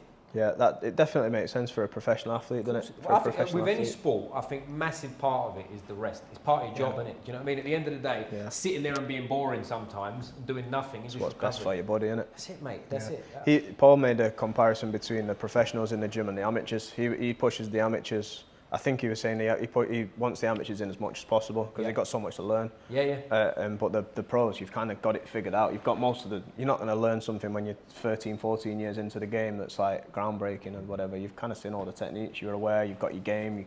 You know what you do well, what you don't. It's just about kind of optimizing performance at that stage. And you've got a style at that point as well, haven't you? So you're sort of adding tools to your style. You know, if you're a little short, stocky guy as a wrestler, you're not learning spinning kicks at this point. Nah, unless you mean you just do it for the first time in a cage, get choked out. And you fancy getting choked out for a laugh. But it's all like Demetrius Johnson, obviously one of the greatest that's ever done it, if not the best that's ever done it. When I think it's Robin Black, the guy, you know, is it Robin Black? The guy? He said when he went out to train and like learn from him with Matt Hume and stuff, he said he trains less than anyone he's seen at that level. Brilliant, nice. Pays off, doesn't it? Do you know what I mean? Plays Xbox the rest of the day, doesn't he? But if we go back to you, mate, like you're still only 31, you just turned 31 as well. Like, is the door completely closed or is there more? For MMA, I think so. For MMA, I'm pretty sure it is for MMA. Yeah, like both knees knackered. Don't fancy getting punched in the face for full camps anymore. Like I really don't want. I've got a kid on the way due anytime. First one. Congratulations, mate. Thank you, mate. Do you know what it is yet? No, a baby. Baby, bro. Yeah. Due anytime now. Really, we've got like 3-4 weeks left on the due date. Yeah, man. Lovely. So, got the business to run. Got the full gym of fighters coming through. Proper adult now, aren't you? Adult, mate. Mental, mad. Yeah, it's mad. Got a dog that I've got to take out multiple times a day. Once you've got a dog, you've tapped out. You're a proper grown up at that point. Yeah, it's finished. Nah, fighting. I don't want it enough, bro. I don't want it enough, and I know that I've trained at enough mint places around the world, around the country, and I've trained with enough guys that do want it enough, and they're my weight and they're my age, or even a bit younger than me. Some of them a lot younger than me now, and they want it and they're grinding and they're willing to die in there, bro. And I'm not. Yeah. I'm not, bro. I don't want it enough for myself. I'm more passionate about what I can build here in this place, and it's not just about building the fight team either. Like I've got a fight team. We've got an active fight team. We've only been open like as a gym for less than 2 years, and we've had like 16, 11. We've had like 30 fights almost, close to 30 fights as a gym. That's part of it, but the main thing for me is like I've been a gym rat for like the last 15 years. I've just been in gyms every day, every night. Like that's been my life basically. And it's about like that most of my mates nowadays, I have mates that I had as a kid that I grew up with. I still speak to a bunch of them, but I'm not as close with them now as I am with the guys in my gym or in my old gym. Like they've become like, because I'm with them day in day out every day from hours a day. That's like it's my whole social life, and loads of the guys I know's whole social life is around the gym. You know, it's a massive part of people's lives. So I wanted to create like this place as like the best place to kind of come and hang in an evening. You know, like if you're gonna come here, I want people in here 3-4 times a week. That's where you're gonna get the best results in progression wise. Even just hobbyists, bro. I feel like if you're only training once a week, you're kind of treading water in it. You're not really going to get better. You're not going to get better. If you want to get good at jiu-jitsu, you want to get good at striking or whatever, even if you're never ever going to compete, you've got to be coming 2-3 times a week. So that's my responsibility to make this place the best place to come and chill of an evening. Is that what you want? You want sort of a place where people can train, hang out, have a good time? Yeah, and I've got ping pong tables and shit around here. Yeah, we've got the darts board, we've got a ping pong table. That's like bits of fun. But like even just when most guys don't really come through to the back, if they just come do the classes, they're just hanging out in there. But even there, like it's a culture thing, isn't it? Like once you've been around enough gyms, like you have to like. I think the main job, especially in this day and age as a coach, it's not even teaching technique, bro. Like you can get like the best technique in the world off YouTube. You get John Danaher, you get privates with John Danaher on YouTube if you want. The technique you're teaching here and the way you structure classes is important, very important in terms of people's technical progression. But if you want people to get good, it's just about keeping them consistent, innit? Keeping them wanting to come, wanting to come every night, day in, day out, and enjoying the kind of the ride together with those guys and that. I'm really proud of how that's kind of come along. But I would as well. Like, there's a good. I had a very similar chat yesterday with your mate Tony. We spoke about it a lot together. To be fair. Yeah, like his passion and like all this kind of stuff. And like the people that stick around, if you get past, I would say that sort of 2-year mark and you're consistent. we're all like-minded, aren't we? We're all the same. We speak different, all that shit. We're from different parts of the country, but we're all like-minded, really, aren't we? You know what I mean? And you come in here and you want to be around the gym. Like, I don't know about you, but I've got no desire. I didn't really when I was younger, but especially at this age, I've got no desire to go out clubbing it and doing all that shit on the side. I want to be in the gym. I want to train. I want to go home and sleep. You know what I mean? It's as simple. I had like a year or so when I was like 20 maybe, where I kind of went and partied a bit. Yeah. But since then, every night through the week, I'm in the gym. Saturday till about 4 o'clock in the afternoon, I'm in the gym. Like, it's in the morning till the afternoon on a weekend, I'm in the gym. Like, it's what I do for fun. It's what I do for work. It's what I do for fitness. Like, it's kind of the gym is like where I spend most of my time. And like, to be honest, because I've never had a proper job, like a 9-to-5 proper job. I've always kind of coached around that. I kind of wanted to guide as many other people, like, even if it's not within this industry, you know. I kind of felt like I don't know how to kind of say it without sounding like some sort of bullshit guru guy, but that's all right. We love a bullshit guru guy on here, mate. We love all that. I always wanted to feel like if you can kind of guide people, especially young lads that are like 18, 19, don't really know what they want to do, and kind of push them towards doing something that they are genuinely passionate about, be that martial arts, be that something else. But not just like doing the mainstream stuff that they're going to be miserable in forever. Like, if I can kind of help some young lads find that, that'd be a buzz. And I've had like guys that have come here and they're working a job that they don't like. One of them's decided he's going to go uni, I think he's older than the normal uni age, but he's decided he's going back to uni to do something that he likes so he can get out of that job. And it was only from coming here and having the chats with the lads on the gym floor, not even just me, but all the rest of the guys. He's always whinging about his job, so I was like, bro, let's sort that out, man. Let's fix it, yeah. And I just think that's like really rewarding, man. Helping like the younger lads, way more rewarding than like stressing about if I've ate the right food before a fight. You know, like it's different ball game, man. Like so much like more like deeply rewarding than anything from my own fight career, to be honest. That's good, man. I mean, and I think like I'm repeating myself a little bit what we said with Tony, where you've had your sort of the UFC ambition and stuff, it didn't happen. But you was a good fighter. Like them times, sometimes they turn out to be the best coaches. Yeah. Because you've got kind of, I don't want to say like you've got stuff you left on the table, but you didn't sort of empty the tank on your own career, 100%. Did you? Do you know what I mean? I was conscious of that as well. I was very conscious of that when after that last fight where like I had the split decision loss. Yeah. And I was thinking, if a split decision loss at the O2 in London is like, I'm doing all right. If you're that close of a fight on Cage Warriors, you're not shit. You know, you can't be. You can be fighting there. That's what I mean. I've got enough experience and I've been around enough gyms and had enough fights now where I understand the game.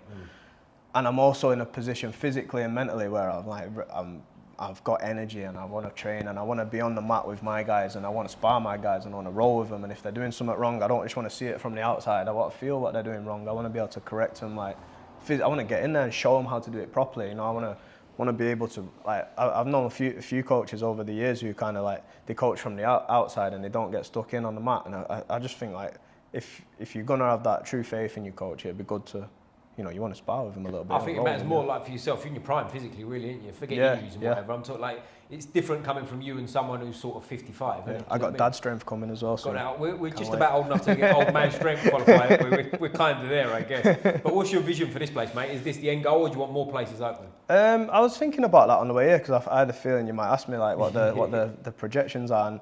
And, for now, I've got like a year and a half left on the lease in this building. And we're not like, the mat's not jam-packed every night. Like with the class sizes are fine. We've got members coming in, new members coming in all the time. So it is growing. It's growing like at a very manageable rate. But yeah, if I want to, like in the long run, I don't know if I'd want a bigger place, like a much bigger gym as one big unit, or maybe open another satellite gym somewhere else. I'm not 100% sure. My instant thing is like I would like to expand and have like a bigger place and a bigger mat with different kind of. Honestly, I'd like to have like a place that had like different stuff in there as well, not just an MMA gym. Like, if this gym, we're on like the first floor now, we're kind of off the street level. But if we were down a level, this room we're in now, I'd have this as like a little coffee shop type thing. Yeah. People coming in off the street can get a brew and stuff. And well, this is cool, as I said at the start. I mean, this could definitely be set up as a bit of a games room, all sorts of Definitely, things. yeah. That's I what think I'd this is have a cool place to hang out anyway, isn't it? Definitely. You've got a desk over here. Definitely. You've got all pictures on the wall, dartboard, as we said. Is there a ping pong table? Table tennis. There is, yeah, I didn't make that up. Yeah, sorry, table tennis. We're in England, not fucking ping pong. It's been too many Americans lately. And over here, this caught my eye. We've got guitars. What's this about, mate? Are you a bit of a musician? I can make some noises, man. I'm not good by any stretch. Right? Cool. I can play some chords. For the camera. No, nah, don't do that. No, turn off, man. You'll lose your viewership. Nah, I can play a little bit. I can play a few songs, play some chords, make some loud noises. Yeah. But again, it's just something for people to grab. Like, I've had a few of the lads that have just, when they've been hanging out here, they'll just grab it and they're like, show me how to play this. So, because grappling especially, you get some weirdos that are into a bit of everything. Nerds, innit? You get flat earthers around here? Because I've met some flat earthers. Probably. Are you a flat earther yourself? No, I was going to say we was going to dive onto the whole different universe there. But the Earth's definitely around? 100%. 100%. We said 100%. Get in the comments on that one. Bro, I've been on a plane, bro. I've been on a plane. Bro, don't you understand? They're fucking with you. It's a disc. They're fucking with you. I'm getting twisted here. Nah. But yeah, so if we go sort of past your own stuff and that, mate, are you a fight fan? Because a lot of people aren't actually. But yeah, big fight fan. Yeah. UFC guy? Yeah. Perfect. Yeah. Have you seen Dana White's rant this morning on Mac Life? No. So he's ranting about John Jones being the greatest of all time. He's pound for pound number one and blah blah. Now I would say, in my opinion, pound for pound number one of all time. Definitely. Yes or no? Yeah, definitely. Yeah. Because I'd say he's the hardest man that's ever been alive ever. I've said that. Yeah. No one beats him ever in a fight. Not in a straight fight. No, I think he's the guy. With no weapons and like just a fight. Just a fight. He's very difficult to beat. Yeah, I'd say he's got Stipe coming up. Yeah, he's gonna smoke him. That's the common consensus, isn't it? And it's a shame in a way, isn't it? Because I think Stipe's 43, if I'm wrong, correct me, but I think Stipe's 43 years old now. And he hasn't fought for 3 years. He's also been smoked a few times. Yeah, exactly. His last win was against Cormier, who also was in his 40s at the time. Do you know what I mean? I mean, it sounds negative. Has also been smoked by John Jones. Do you know what I'm saying? It's like, you add things together, I don't think this goes great for Stipe. Nah. But let's just assume, because I think everyone thinks that he's going to beat Stipe, innit? What's next for John Jones? Does he fight again? Obviously Aspinall's a local boy around here, isn't he? So like everyone wants that fight. How far is he from here? Because I'm a bit lost. So we're in Bury. He's from is he from St Helens, Wigan way, which is like Altrincham or something. Atherton, innit? Atherton way. Sorry. So it's like it's not far. It's 20-25 minutes so drive. Proper it's close. Close. It's like Lancashire catch wrestling and all that business. So established around these parts. I'd love it if Tom would fight him, but I don't think John Jones will fight him, to be honest. No. I think he'll retire. I think he'll have the Stipe fight and retire. I don't think personally. he can now, because he's got the interim belt. I think if he does retire, that mars his career a little bit. But like, you've got to retire at some point, haven't you? You can't fight everybody. One more, come on, bro. That's what everyone will say. Yeah, I don't think John Jones will do the whole like fight until he shouldn't be fighting anymore. I think the undefeated thing's massive for him personally. I think he's the GOAT, innit? And he wants to stay the GOAT. And if you fight if you keep fighting forever, the youngest up and coming best guy, eventually you're going to get beat. And you're going to get beat bad. Like. With Tom Aspinall, I always looked at John Jones, especially when he beat Cyril Gane. People can say what they want about Cyril Gane's grappling. When he beat him the way he did, it was like, oh mate, he's the GOAT. God level, sure. mate. God level MMA. And then I thought he'd beat Tom Aspinall, and Tom Aspinall kept stopping people. But after the last one, the way he keeps running through people, I go, fuck me, man. It's a hard fight. He might beat John Jones like the same way. I mean, he might just run through him. Do you know what I mean? He definitely might. Especially looking at Jones, like he's doing like this. I've seen little clips of the seminar tours that he's been on. He's looking big. He's looking like. Missing any meals, that boy. He's not looking like the John Jones that like head kick Cormier kind of thing. Like he's kind of looking like he's on the wind down. And he's coming to his late 30s now. At a certain point, it is over. Yeah, he's got some grey hairs in the beard. Yeah, and he's like, let's be honest. I say he's not missing any meals. He don't look good in them. Big fella. Big fella. But yeah, I can't see him being daft enough to fight Aspinall. I think he's too smart. If they did fight, do you think Aspinall will beat him? I think it's a hard fight. I wouldn't ever pick against John Jones, but I think it's a hard fight. I think it's a hard fight. Yeah, like he's had hard fights, innit? Like he's had the Reyes fight and the what's he called, Thiago Santos. Thiago Santos. Like he's fought them boys. Very hard fights. Yeah. But still, like after them fights, the next fight is still betting on Jones. You know, I still think he's gonna win. Like, I wouldn't ever, not until I see him like get beaten up off somebody. Do I think anybody can beat him up? I still think he might find a way. Yeah. My thinking on that fight is, it could be a typical John Jones fight where at the end of it we go, he's great. It's the boy. Yeah. But after watching Aspinall just run through people, I go, he might run through him. I know. He might get him in 2 minutes. He definitely might. He definitely might. He's big. He's strong. Have you heard Michael Bisping talk about it? No, what's he Michael say? Bisping's like, I don't think he's even a fight. He's like, I think he completely annihilates him. Yeah. You can't say that about John tough, Jones. That's blasphemous. Tough, that is blasphemous, man.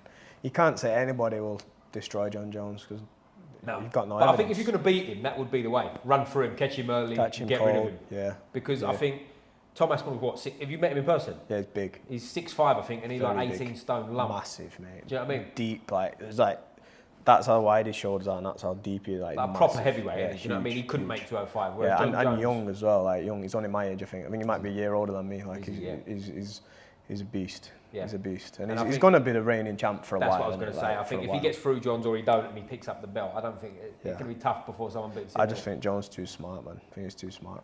Wow. And the other thing, like, he's done enough to like he doesn't have to fight anybody else. Like you've got to retire at some point. Like we're saying, like if you beat Stipe, the most accomplished heavyweight of all time, he's defended the belt the most in UFC history. It's just another like knock on the ledger and like ride off into the sunset. Like, I think you can't just keep fighting the young country lions forever. Like not someone as smart and cerebral and as like prideful as Jones. Like Jones seems like like you said before, the GOAT thing, the undefeated thing's massive. Yeah. He's not stupid. Like he's very calculated, isn't he? Like he's a but that's what makes me think he'll want to fight Tom Aspinall, get this one done. Because where he's got the belt, I know it's an interim belt, but there's still people that are thinking he's going to beat him. Yeah. Do you know what I mean? And I think like if you can get through him, that closes the book as well. By the way, right? If you beat Aspinall, you are the greatest of all time. There'll be no argument. Whereas if you leave without fighting him, I think there'll always be an argument. There's a bit of an asterisk. There's a bit of a well, he didn't fight him. Small asterisk as to the greatest of all time. That's it. But no one else has ever done it, have they? Nobody else has ever retired. Oh, Khabib, I guess. Khabib did. But then people always say that about Khabib, innit? Like, you got out too early. But you can't say that about Jones, because it's not too early. He's in his late 30s. That's true. He's beaten everybody that he's Well, he won the title, I think, at 23. He's now 37, 38. He's never lost it. Yeah. That's a heavy serious kid. deal. Heavy kid. Unbelievable. He's so good. And I don't think people realise how hard that is to be undefeated in that sport, right? It's absurd, isn't it? It's absurd listening, like, you know, the armchair critics that would slag the MMA fighters off. Have you seen the fat bloke that does the interview outside the arena of Pereira? Have you seen this guy? No, Have you not seen him? Oh, mate, he's blinded. He's a big fat bloke, he's got glasses. I was a D1 wrestler or something. He goes, I'd beat Pereira now and blah, blah. And it's like, come on, bro. Come on. Do you know? Are there people that It's incredible, isn't it? The delusion. Because he's the other guy I keep bringing up on here, and I want your opinion on is Alex Pereira, right? Serious guy, right?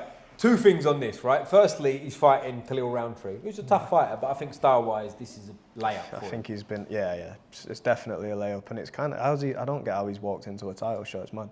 I think there's a lot of politics going on there. The other guy's Russian. Khalil's come off the suspension, and which was a bit of a funny one. He kind of dubbed himself in, didn't he? Yeah, and he kind of fits the bill, I think, for the UFC. Not that I'm criticising him, obviously, but I think he's a bit kind of, he's cookie cutter, he speaks nice, he ticks all the boxes, yes sir, no sir. Had some really good fights too, had some really exciting fights. He's, as I say, I think he's, not that it's necessarily going to be an easy fight for Pereira, but it's style-wise, this is perfect for Pereira, isn't it? If you're going to line someone up he's going to get rid of early, this is the guy, right? Yeah. And then from there, I'd love to see him go heavyweight, man. I know everyone keeps saying it, but fucking hell. Imagine him versus Aspinall. Mental fight. I know. Hard fight for Hard fight for Pereira. Hard fight for Pereira. But at heavyweight, if he comes in weighing 240... Oh, massive. Do you know what I mean? Imagine. And he keeps that same speed and power at that size. This is my thing with it. Now, your mind automatically, I think most people would agree, like, you go, Tom Aspinall's going to get him. But then I go, Tom Aspinall, his last couple of fights has been cracked early. Shook it off and finished quick. Yeah, 230-pound Pereira. He's going to crack. Well, they reckon he weighed 236 for his last fight, then, or 232 for his last fight. Is that what he walked in at? In the cage, which is mental. So he's walking around that. He could be 245, couldn't he? Like coming in, that whacks you on the chin. Oh Lord, nah, that's bad. That might break. You know about broken jaws. That might break a jaw or two. But yeah, I'm high on him. I'm excited. I just want to see these fights happen while it's here.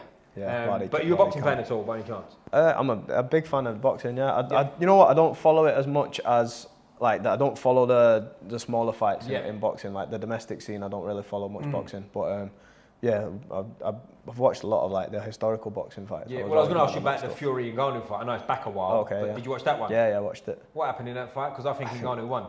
Yeah, close, real close. I watched it on my own, and I watched it on a dodgy stream. Yeah. And I was it was no commentary, so I was like, wasn't a biased commentary at all watching it, and I was marking the rounds, and I had Fury winning. I had him winning. Oh, you did? Yeah, I had him winning 7-4.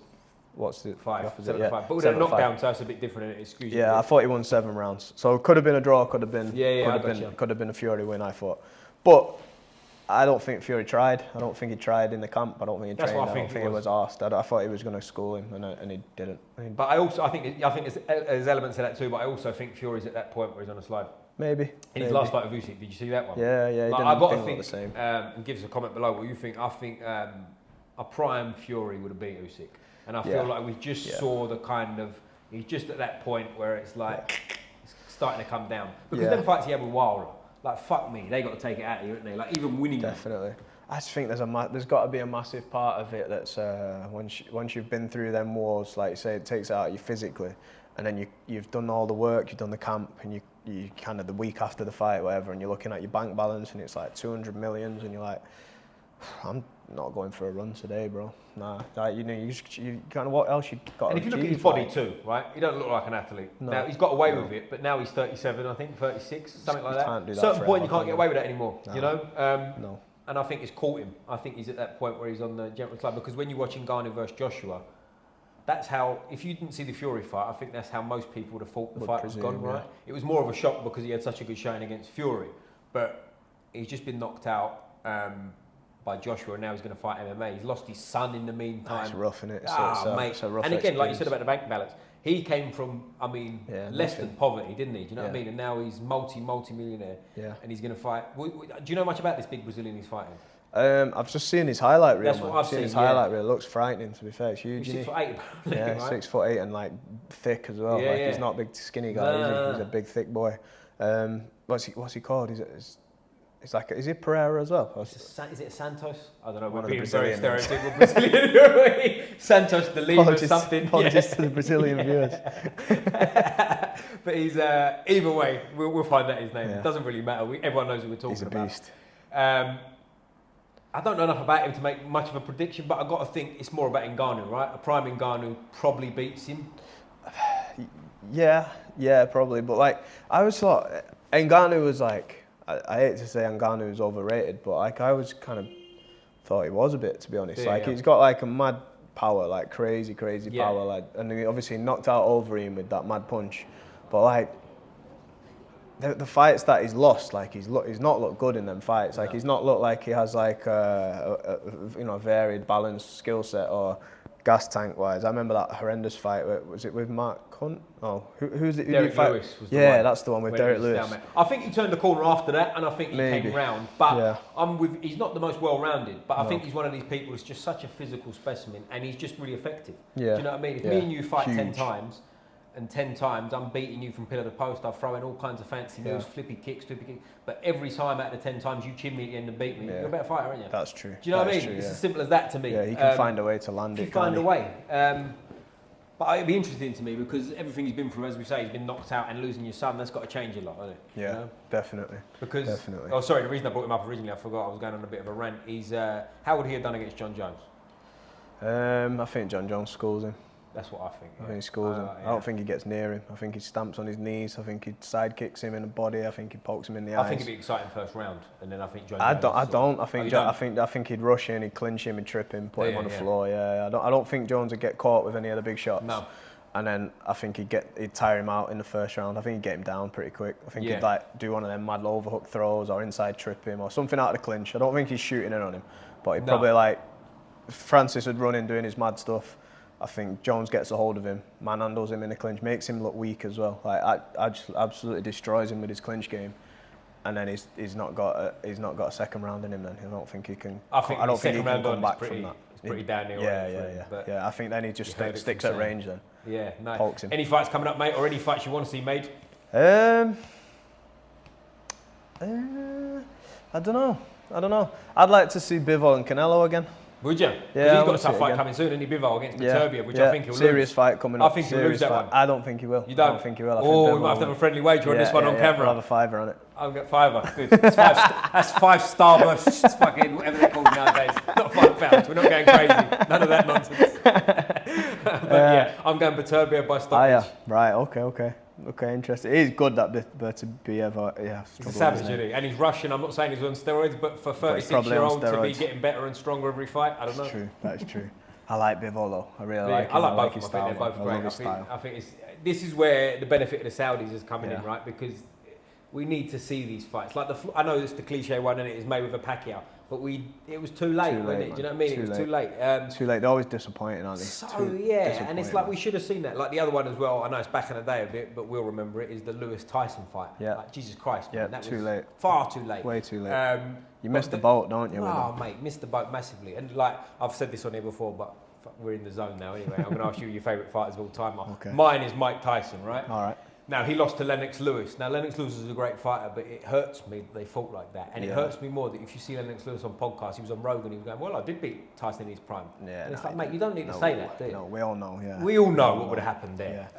Yeah. And I was liking it to Calzaghe when he fought Roy Jones, because Calzaghe did it to me the right way. He beat Roy Jones. He said, listen, Roy Jones wasn't at his best, but I still think I'd have beat him at his best. That's fair to me. Do you know what I mean? I take that. It was closer to his prime as well, innit? Way closer to his prime. Like, was he still on the winning streak, Roy Jones? No, he'd lost. So he'd lost 3 fights. Then he'd come back on a little winning streak and then fought Calzaghe. But like Roy Jones, for anyone who doesn't know, Roy Jones is essentially like a natural middleweight, and went all the way up to heavyweight, came back down to light heavyweight, won but didn't look good, and then started getting knocked out. And it's just a shame, do you know what I mean? Because I personally think if he hadn't have lost them fight, if he'd have retired at the right time, I don't think many people would argue that he was the best pound for pound. Do you know what I mean? No. But what do I know, guys? I don't know nothing. Comment below and tell me what you think. I've had, who was it recently I was speaking to? I don't know if it was on a podcast or not. I said to someone about who the greatest of all time was, and they came out with like an outrageous comment, like someone who was like, in boxing or in MMA? In boxing, it was like a boxing. I can't remember what it says, so this is a terrible story, but I was fucking but it was someone like, like some mid-tier guy. It was like, Shannon Briggs. What the fuck are you talking about? It was like, it wasn't even as good as Shannon Briggs. It was like fucking terrible. But anyway, so who's your favourite fighter of all time, mate? Favourite or the greatest of all time? Let's go both. I think the greatest of all time in boxing is Floyd. Do you? Yeah, you do? Floyd, bro. Floyd. I don't think you can argue with his resume, and I don't think you can argue with his skill set. Other than the fact that he's real good at that, like, postponing fights. Did you see his recent thing with the guy? I've seen some of it kicking off and stuff. They've just they're rematched. Not his real fight. So the kick-off one, kicked off again though, didn't it? Yeah, well no, he sacked the ref. That's it, that's what I saw. I saw they sacked the ref mid-fight, bro, These are not fights, these are theatrical performances. Exactly, but it's good value. Funny. Yeah, it is pretty funny. I love what he's doing as well. It's a buzz, man. Still banking, making bank. I'm not a massive fan of him as a personality, but he's... Nah, I don't think you can't argue his fight, can you? He's so funny, bro. He's got some moments, like some of my favourite videos on the internet are like Floyd videos from in his gym. Yeah. Look, have you seen the one where the guy gets knocked out in his gym or inspiring, and he just like does the stanky leg right in front of him? Oh yes, I have seen this, bro. Yes. That's just hilarious. He follows him, doesn't he? He's like, woo! Yeah. It's funny, man. Yeah, Floyd, I think Floyd's the best. I tell you why I don't think he was the best, but I tell you why I think he's way up there and why I've got such a like he needs my fucking respect, right? But it's he had 2 fights in his career against Corrales early and Maidana later, where I think it was like, ooh, could have lost that one. But then he rematched them and completely dominated. And he was, great, truly great. You know what I mean? Yeah, it's so good to like. I really enjoyed when I've done like deep dives into his career and like watch how he changed over the years and like maintained like the will and drive to win. Yeah. Like you can't knock it because he had all them hand injuries and stuff, and he couldn't like. Cause back in the day, he would piece people up, like destroy them with big combinations. Big punches as well, back early. Loads of punches as well, like flurries, 9-punch combos and stuff. And then his hands like give in on him, so he just became like expert jabber, clincher. Yeah. And they say his training was sickening. like he would train like a fucking like a beast. Lean all day. Yeah. He kind of goes against everything we were saying before about resting and stuff, doesn't it? No rest, just training. I also do think like I don't think there's as much damage gets put on your body if you're just training for boxing. I feel there's definitely not. When I'm back in the day, I used to train with a boxing coach. To be fair, he came and taught a seminar here not long since. Paulie, he's called, real good boxing coach. Do you know Zelfa Barrett? Yes, of course. Yeah. He was one of his coaches earlier in his career. Still got a good relationship with him and stuff. Didn't he just get an award of some sort, Barrett? Like literally his uncle. That's Pat. Okay, that's Pat. Oh, sorry. Okay. Yeah, I think he got like manager of the year or something that's like right, that. He got some reward. I used to go to their gym every now and again and do some sparring with them boys. Used to train with one of the coaches there, and where did this come from?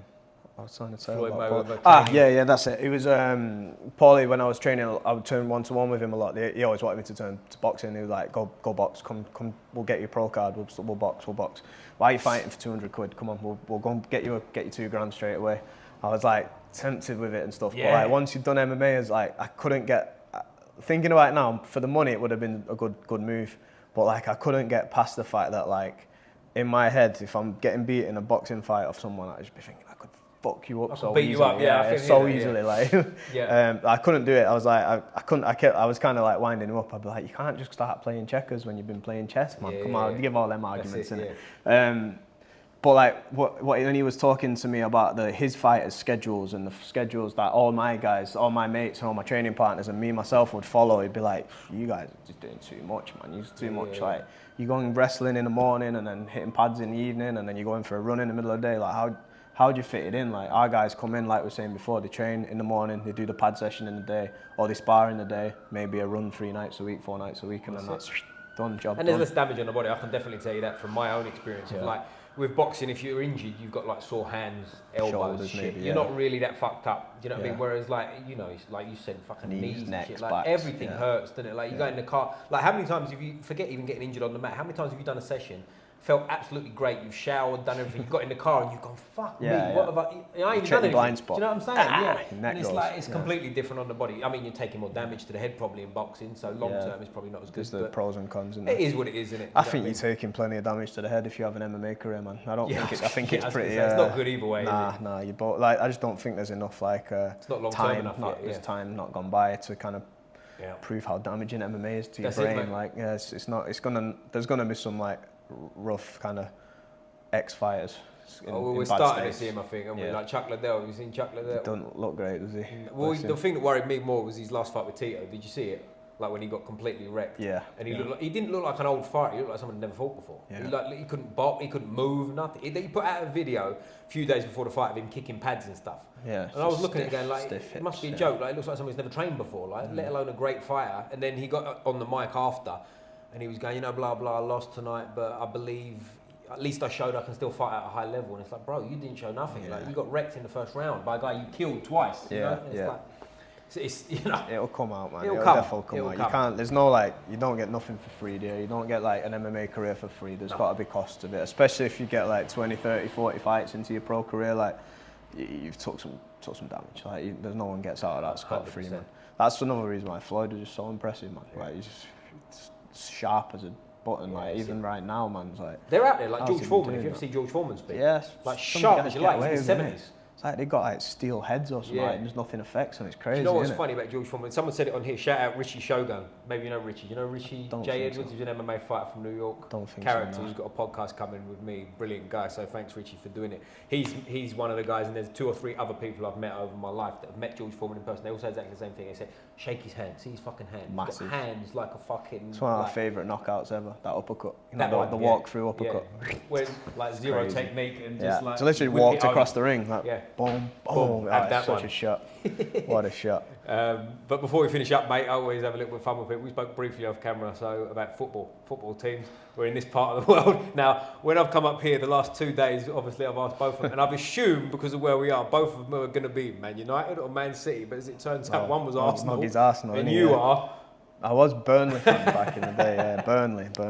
So like, my like journey with football was like from I was indoctrinated into the Burnley life. Is this a Burnley area where you're from?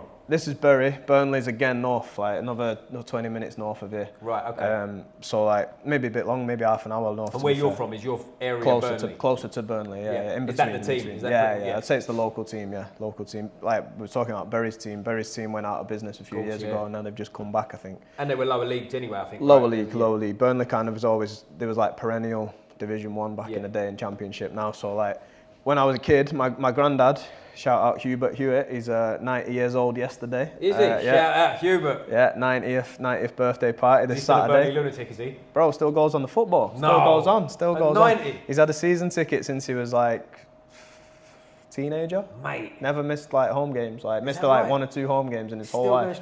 Still goes on. My mum goes on. My uncle, her brother goes on. So like since being like 5. Sorry, your mum's a football fan as well? Yeah. My dad don't like football. My dad's more of a football. A rugby guy, and he plays golf now. He's into golf, but he hates football. He's not really into it. Yeah. But my mum, she's mad for Burnley, loves it. My uncle on that side loves Burnley. My granddad, big Burnley fan. So I was always going on. I had a season ticket from being like 5 till I was about 14. Oh, so you're a Burnley fan? I was, innit? I was. You're like a recovering Burnley fan. Recovering, yeah. So that was like my. That's what put me off football. I think watching that every week. It's hard. It's a hard life, isn't it? Rough. So like when you, to be fair as well, the year that I got rid of the season ticket, they got promoted the year after. So then they got to the Premiership for the first time. I was just watching them play like Gillingham and Rotherham and all these dead teams, like, and then like every now and again you get the FA Cup and like David Beckham would be at Perth Moor. You're like like that was great. But like every week in week out watching Sheffield Wednesday was not the one. So. When they went to the Premiership, because I gave up the season ticket the year before, I didn't feel like for shame that I could get it back, because I can't be I've committed to being out. Like I can't just be a fan now. That becomes a glory fan, doesn't it? So I never got the season ticket back, and I kind of stopped following football. But when I got into fighting, I don't know, something about football it seemed so pathetic after. Watching the diving and all the cheating, can't do with the attitude that the footballers have with the ref and all that, like the unsportsman's conduct. Yeah, it knocks me sick, man. Like they'll dive, no one touches them. They'll dive, roll around like they've been shot. They'll look up at the ref, keep rolling. When the ref don't give them a free kick, they jump up, run at the referee. It's like, bro, like, do you know what you look like? You look like a mess. What are you doing, man? Have some pride in your life. Have some pride, yeah. It drives me crazy, bro. Yeah. So no longer Burnley fan? Nah. Are we full blown like fuck Burnley, or is Nah. They're still my team, but I don't follow them. We can't insert Chelsea for you and make it like a Northern Blue. No. Nah, no way. We couldn't do it. I'd be kicked out of my family. I think. I don't think I'd be able to. You're an MMA fighter, bro. Don't worry about that. Just stop jabbing and moving. That is true. He's 90. Don't worry. Yeah, I would outmove him. To be fair, definitely outmove him. Yeah, that's mad though. 90 years old, still going to football. Geezer, mate. Absolute geezer. But before we finish up, mate, anything you want to plug? Anything coming up you got? Nah, just my gym, man. Just my gym. Come down, get stuck in. We've got 2 guys fighting this weekend. We've got Kai and Kane both fighting up in Anglesey. It's my granddad's 90th, so I can't actually miss that. So I'm leaving some of the other coaches here to go and run the show this weekend. We've not got all that many fights booked in at the minute, but I'm sure we'll have lads active. But yeah, like I was saying before, the main thing for me with the gym is the hang. They come down, it's good vibes. There's not like, how people like plug gyms and say like that. When you come down and it's like a real safe environment, and there's like, I think people that commit, they want to come in and train. They want to train properly, even if they're never going to fight. They want to train. So I try and make the evening classes, even though they aimed at beginners, they aimed at all levels. Guys that will never ever fight. Probably 5% of people that come here will compete, but like the training sessions will still be run like you're all going to compete, because that's how you're going to get good. In my eyes, that's how you're going to get good. So like you'll definitely get real training. You'll get a feel for how what it would be like to compete without ever having to get like brain damaged in the cage if you don't fancy it. Yeah. But if you do fancy it, if you do fancy it, come down anyway. We'll sort that out for you. Yeah, come down. But guys, before we finish up, give us a like and a subscribe, all that nice stuff. I've had 2 great experiences in gyms up north so far, with you and at Advanced Basics. So come down, guys. I'm definitely going to make a trip up here, a bit more of a training orientated trip. Maybe we'll get some content and whatever next time. Definitely, mate. Anytime. Do a revisit on the podcast, mate, because this has been a real fun one. You and Tony both been, as I say, when I walked in the gym, not just about the training side of things, because I didn't train here, but just it's a warm environment, guys. So come down and get involved. But thanks a lot for doing this, mate. I really appreciate it. No problem. Really enjoyed it, man. Thank you very much. Before we finish, I always stick the fist up like this. Join me, mate. Squeeze the neck. Boom.